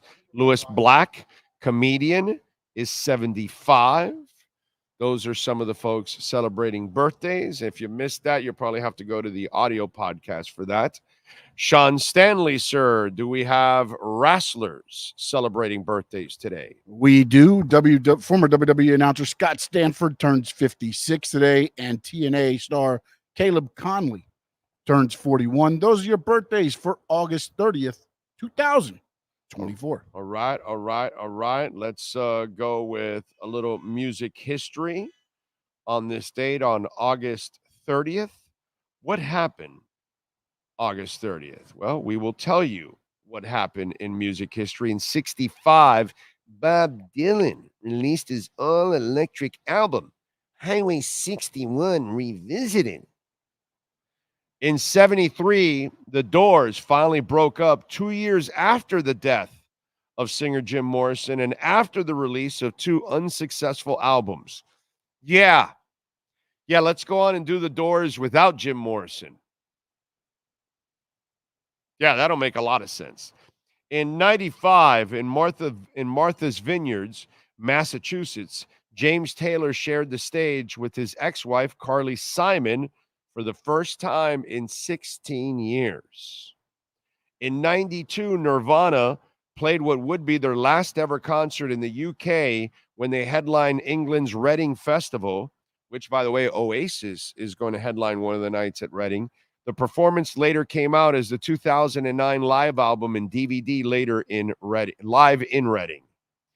In 1986, Steve Winwood had the #1 song with Bring Me a Higher Love.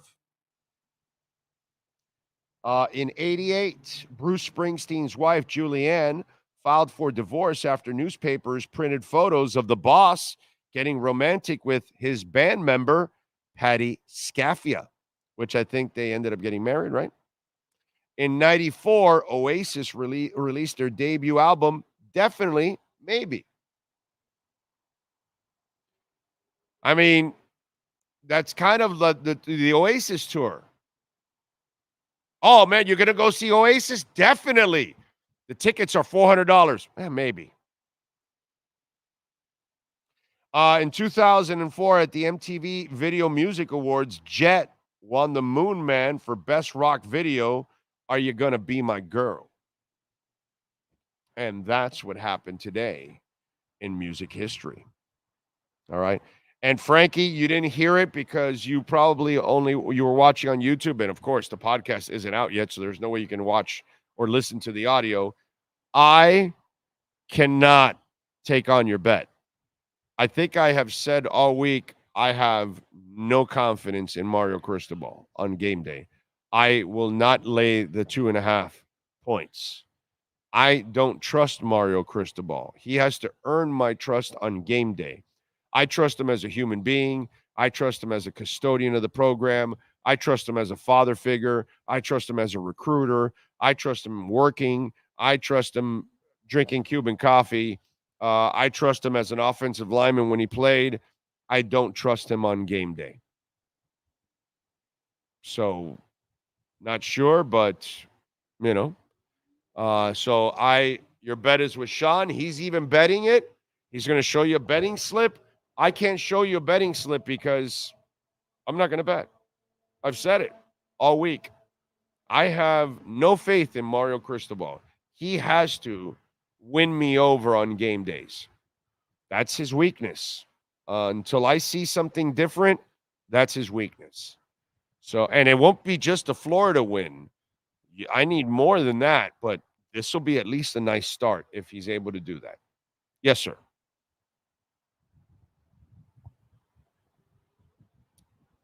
What do you got? What happened? Sean. Frankie Fresco. I will wear the Gators shirt also on the Big O show. Actually, you know what? There you go. I will not have to wear it because they're not going to lose, so it doesn't matter. But I'll throw it out there just so you can get a little, little giggles going. Oh, Gators go, Gators go. Not a chance in hell They win. There you go. And by the way, Ocala Joe, you gave me an idea on the dog shirt because I could actually use like my dog, like Bono. Bono is so like I know I'm biased because they're my dogs, and most of my dogs are all cute. They're all cute, but Bono should be a model. I mean, you see it in the Cutter's Edge commercials.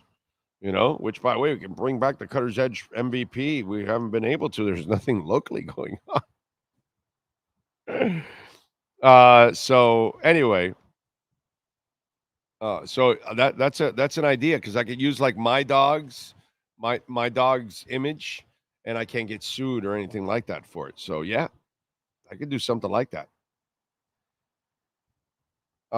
If they want to pay school teachers below rates in northern states, they should be exempt from all Florida state sales tax, county property tax, 2 years of service. Something needs to. That's David. That's pretty good, bro. You should be a real politician actually, because you're doing stuff that you would give a shit about people. That would be nice.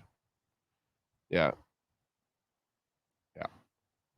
So, by the way, when I jack, $100K it's a good salary. It's no longer bank because after taxes, and then you got to pay all the other stuff, your property taxes, your home insurance, your car insurance, food, and if you have kids or whatever, man, people got to make a lot of money to survive nowadays, dude. 100 grand isn't what it used to be 10 years ago and 20 years ago and all that. It sounds great, and you can definitely live decent, but you don't live as great as you used to. Okay? 100 grand a year, you used to live like a freaking king, dude. Like a king. Now you'll live a decent life. You're not going to live like a king or a queen. So, it just, let's be honest, things have gone up everywhere. And that's because our last 4 presidents have printed $30 trillion and they devalue our dollar. Every single one of them. Doesn't matter if they're red or blue, any of that stupid shit that some of you are tied up on. I don't give a crap about either one. Okay? So I just call it like I see it. But that's where your insurance, that's where your inflation comes from. If you put $30 more million out there, then it's easier to come by the money. But then it's also harder to buy things because it's worth a lot less. But if you have less money out there, it's harder to come by the money, but then it's worth more. It's kind of, it's automatic. But that's all right. Whatever. It is what it is. Big O, do you think Shedeur will be the number 1 pick in next year's draft? Oscar, I don't know, but I'll tell you this. Whoever I am, if I need a quarterback, I want that kid. I want that kid because he has what makes me the most excited about any quarterback. I don't care the size of the quarterback. I don't care how fast they run. I don't care how tall they are. I don't give a shit about anything else except accuracy, ball placement, anticipatory skills. That some bitch has it all, dude. He's a passer. He has athleticism. He'll run if he has to run. He's a quarterback. He's not an athlete playing quarterback. No. Shedeur Sanders is a quarterback. Okay? The kid in Philadelphia and the kid in Baltimore, those are athletes trying to become quarterbacks. Because they're athletes. They can wow you, they can do some stuff, but they can't pass consistently. Shedeur Sanders, that guy's a passer. Period. End of story. Love him. I loved him last year. I've been watching this kid the last couple of. He can sling it, dude. He can sling it. Love it, man. Whoever gets him, and I hope nobody in the AFC East gets him. Nobody. Our teachers in Pennsylvania get paid well in my district, and we regularly have lowest test score. Well, I like your governor. Again, I don't care about Democrats or Republicans. Both of them can kiss my ass. I don't care about it. But that dude, and I know he wasn't picked by Harris probably because he's Jewish and the whole controversy and all that, but he's a badass, bro. He's pro-Bitcoin. He does a great job running that state. He's like more in the middle for a Democrat, because that's what I like to find the Democrats and the Republicans that are more in the middle, not these whacked out far left, far right dudes or women that is disgusting. But you got a great governor. Sorry, but that's just what it is. You got one of the best governors in the country. That's why I think that would be my explanation for that one.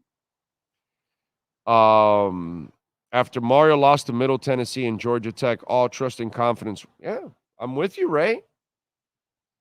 I'm sorry, dude. You need to earn my you showed me you can't coach. So what? You got to have superior talent in order to win these kind of games? Then, bro, you're not a very good coach. You're not.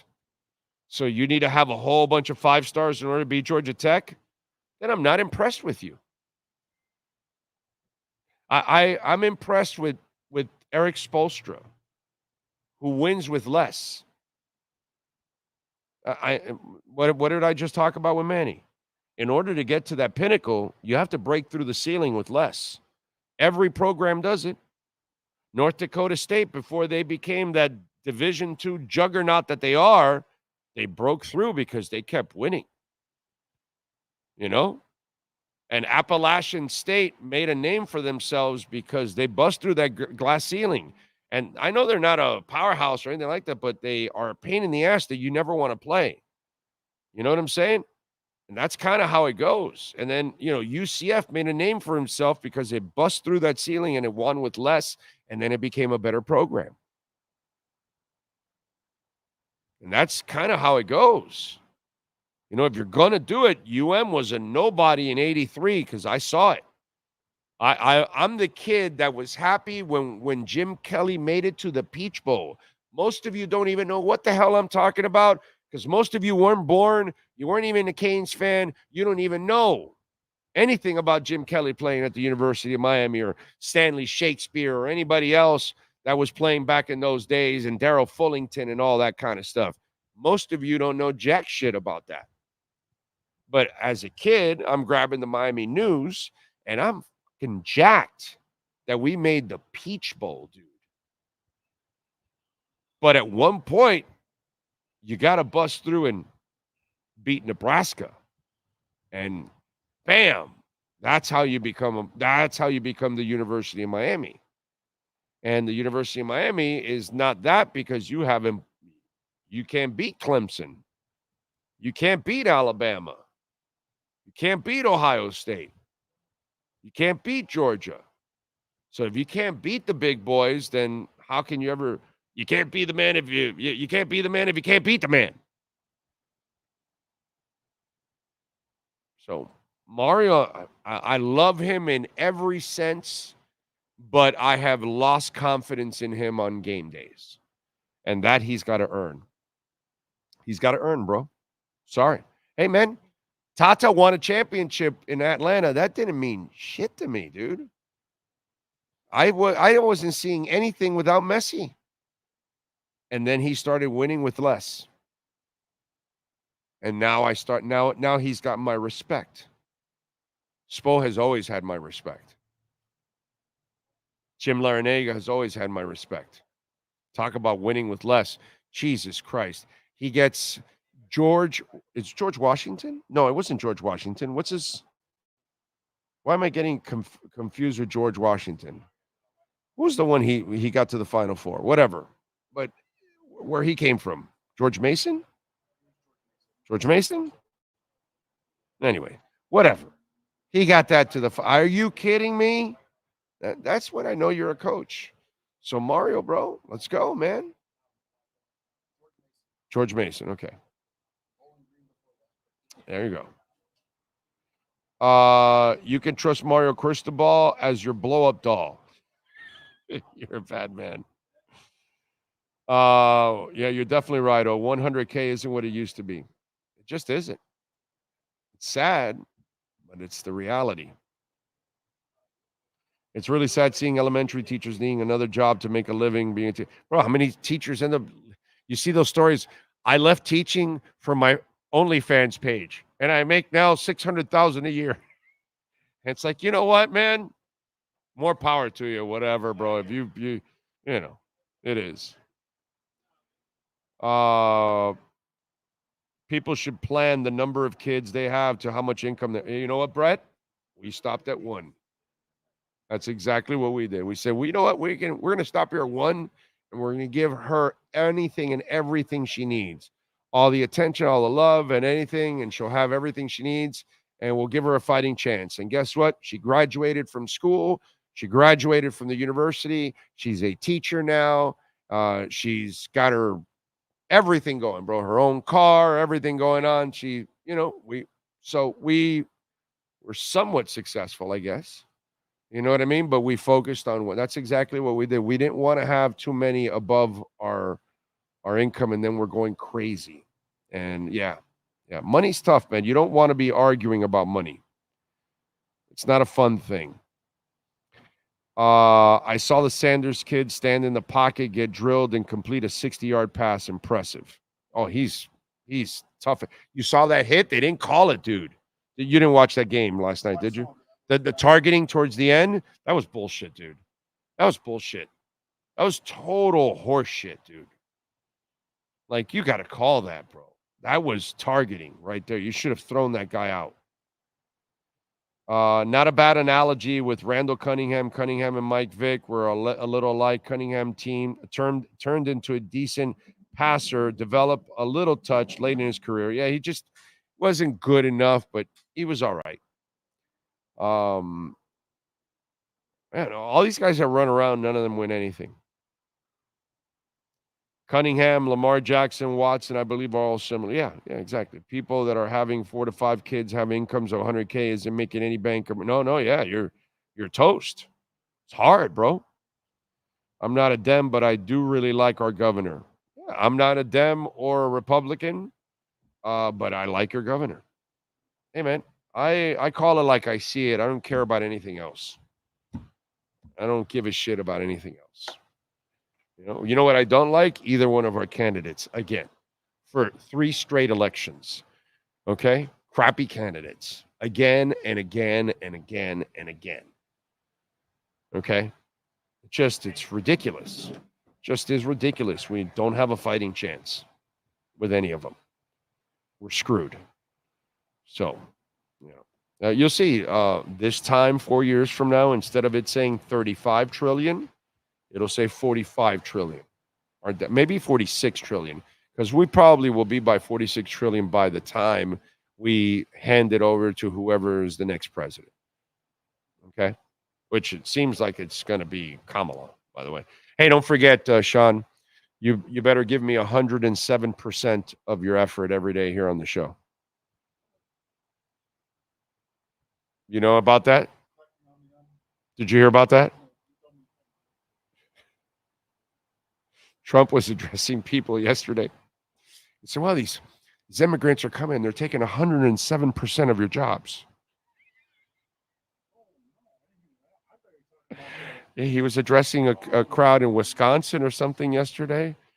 And there was a woman in the background when he said it. She's like, she had this puzzled face, like 107%. How does that go with the disinfectant inside to kill the COVID also? That guy's running for president. The guy says they're taking 107% of your jobs.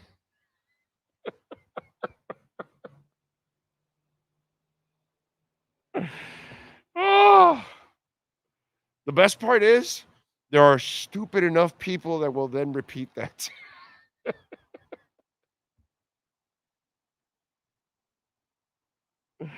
Oh, man. I got to say. Oh, man. Pat in Nashville says, teachers in town started 45K ridiculous. My Western Carolina Catamounts put a fright into NC State last night, led 21-17 going into the fourth quarter before the wheels came off. Yeah, 45K for a teacher is criminal. Criminal. Okay? That is criminal, dude. We don't take care of our firemen. We don't take care of our policemen. We don't take care of our teachers, our civil servants. You know, we just, our veterans, they pay the price. They come back from wars or whatever, serving 4, 8, 10, 12 years. They suffer whatever physical or mental anguish from whatever they were doing. And then we don't meet their needs. It's like we ask you to serve and then we do nothing for you. Like, where's our priorities, bro? We have no priorities. None. Fireman's he or she is putting their lives on the line. Policemen are, they jail people, they put them in, and then our system is just letting them out. Letting them out. You're seeing it. Just watch the news every day. Watch the news every damn day. It's crazy. And you see it over and over and over and over and over again. Go see my guy Sheldon Fox from Channel 7. Every day he's got something new about somebody that was released for some stupid reason and has a sheet this long full of crimes. And then they release him for nothing and he goes to commit more crimes. It's the weirdest thing, dude. And our officers are putting their lives on the line. And then, this is why they probably get disillusioned with the position. And then teachers, you treat them like shit, they get disillusioned with the position. It's just not fair, bro. And then by the way, military, you see how they're struggling all over the world to recruit military to their unless you live in a communist country or whatever that they force your ass to, but it doesn't matter where you're at. Any of the free countries, they're all struggling with recruiting military because it's not worth it. It's just not worth it. It's weird, man. We have no priorities. We do not take care of the people that set the foundation of our country, the people that protect, the people that serve, the people that educate, the people that repair, when it comes to medicine and all that. I mean, it just, it's just crazy, man. Sad. It really is. Let's see. Say what you want about Democrats in blue states. They have their issues, but they support unions for teachers and first responders. That's true. They do. The other guy that's running now is a union breaker. So obviously him and Elon are already in trouble for that stuff, for their conversation. Most of you don't follow that stuff. You don't even know what I'm talking about. But yeah. I get what you're saying, Skylar. It's just tough, man. It's just tough. It's just tough watching people that really are doing the real work in our country and we don't take care of them. It just doesn't make any sense to me, dude. Just doesn't make any sense to me. So anyway, we thank the man, the myth, the legend, Larry Schlossberg back there, of course, getting it done and taking care of us, and appreciate that. Pat Nasto, Tony Stampone, just some great people out here. By the way, if you own or lease an Acura, Mike Chen and Jordan Ferber on the other side is the service center, and they do a phenomenal job, man. They are really amazing. So go check it out, of course. Don't forget, folks, you got Canes. So go visit our friends at Caneswear. Use our code BIG010. You will get 10% off. Speaking of Caneswear, tomorrow, Manny Navarro will join us with our Canes Wear Miami Hurricanes post-game report. It'll be Canes and Gators, so we'll do that. But if you go to Canes Wear, use our code BIG010, you will get 10% off online or in person. And remember, online, if you order over $99, you will get free shipping. So we'll be back tomorrow about 6:30, 7 o'clock, something like that is the post-game show, I think. Something along those lines. Please don't forget to smash the hell out of the like button every time you can. Whenever you're watching, we always appreciate that. That gets the algorithms going. Thank you if you sent in a super chat, which, by the way, I think we also had audio issues. Frankie, thank you for the super chat, my brother. I appreciate you, okay? And thanks to all of you that sent in. If you sent in Cash App or Venmo at Cash Big O Show, that's Cash Big O Show. Ray Martinez, thank you for the Ethereum donation. Remember, you can make a Bitcoin or Ethereum donation at Cash App or Venmo at Cash Big O Show. That's Cash Big O Show. We will see you tomorrow around 6:37, and I hope it's a happy post-game show. Okay? I don't want to have to be... There's no hopium here.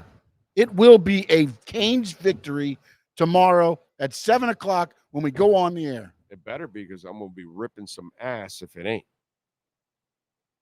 Okay? So, better win. Because we'll be doing some serious ripping if you lose. Okay? I know one of you wanted a rant from me and you wanted me to get pissed off about something. You want me to get pissed off? Go ahead, Mario. Lose tomorrow. Watch me get pissed off. Same time, same place, same bat channel. Get the Gators ass, Canes! There's just one place to get our biggest discount on a 2024 Acura. Take up to $10,000 off. $10,000 off at Acura of Pembroke Pines, the #1 Acura dealer in the USA.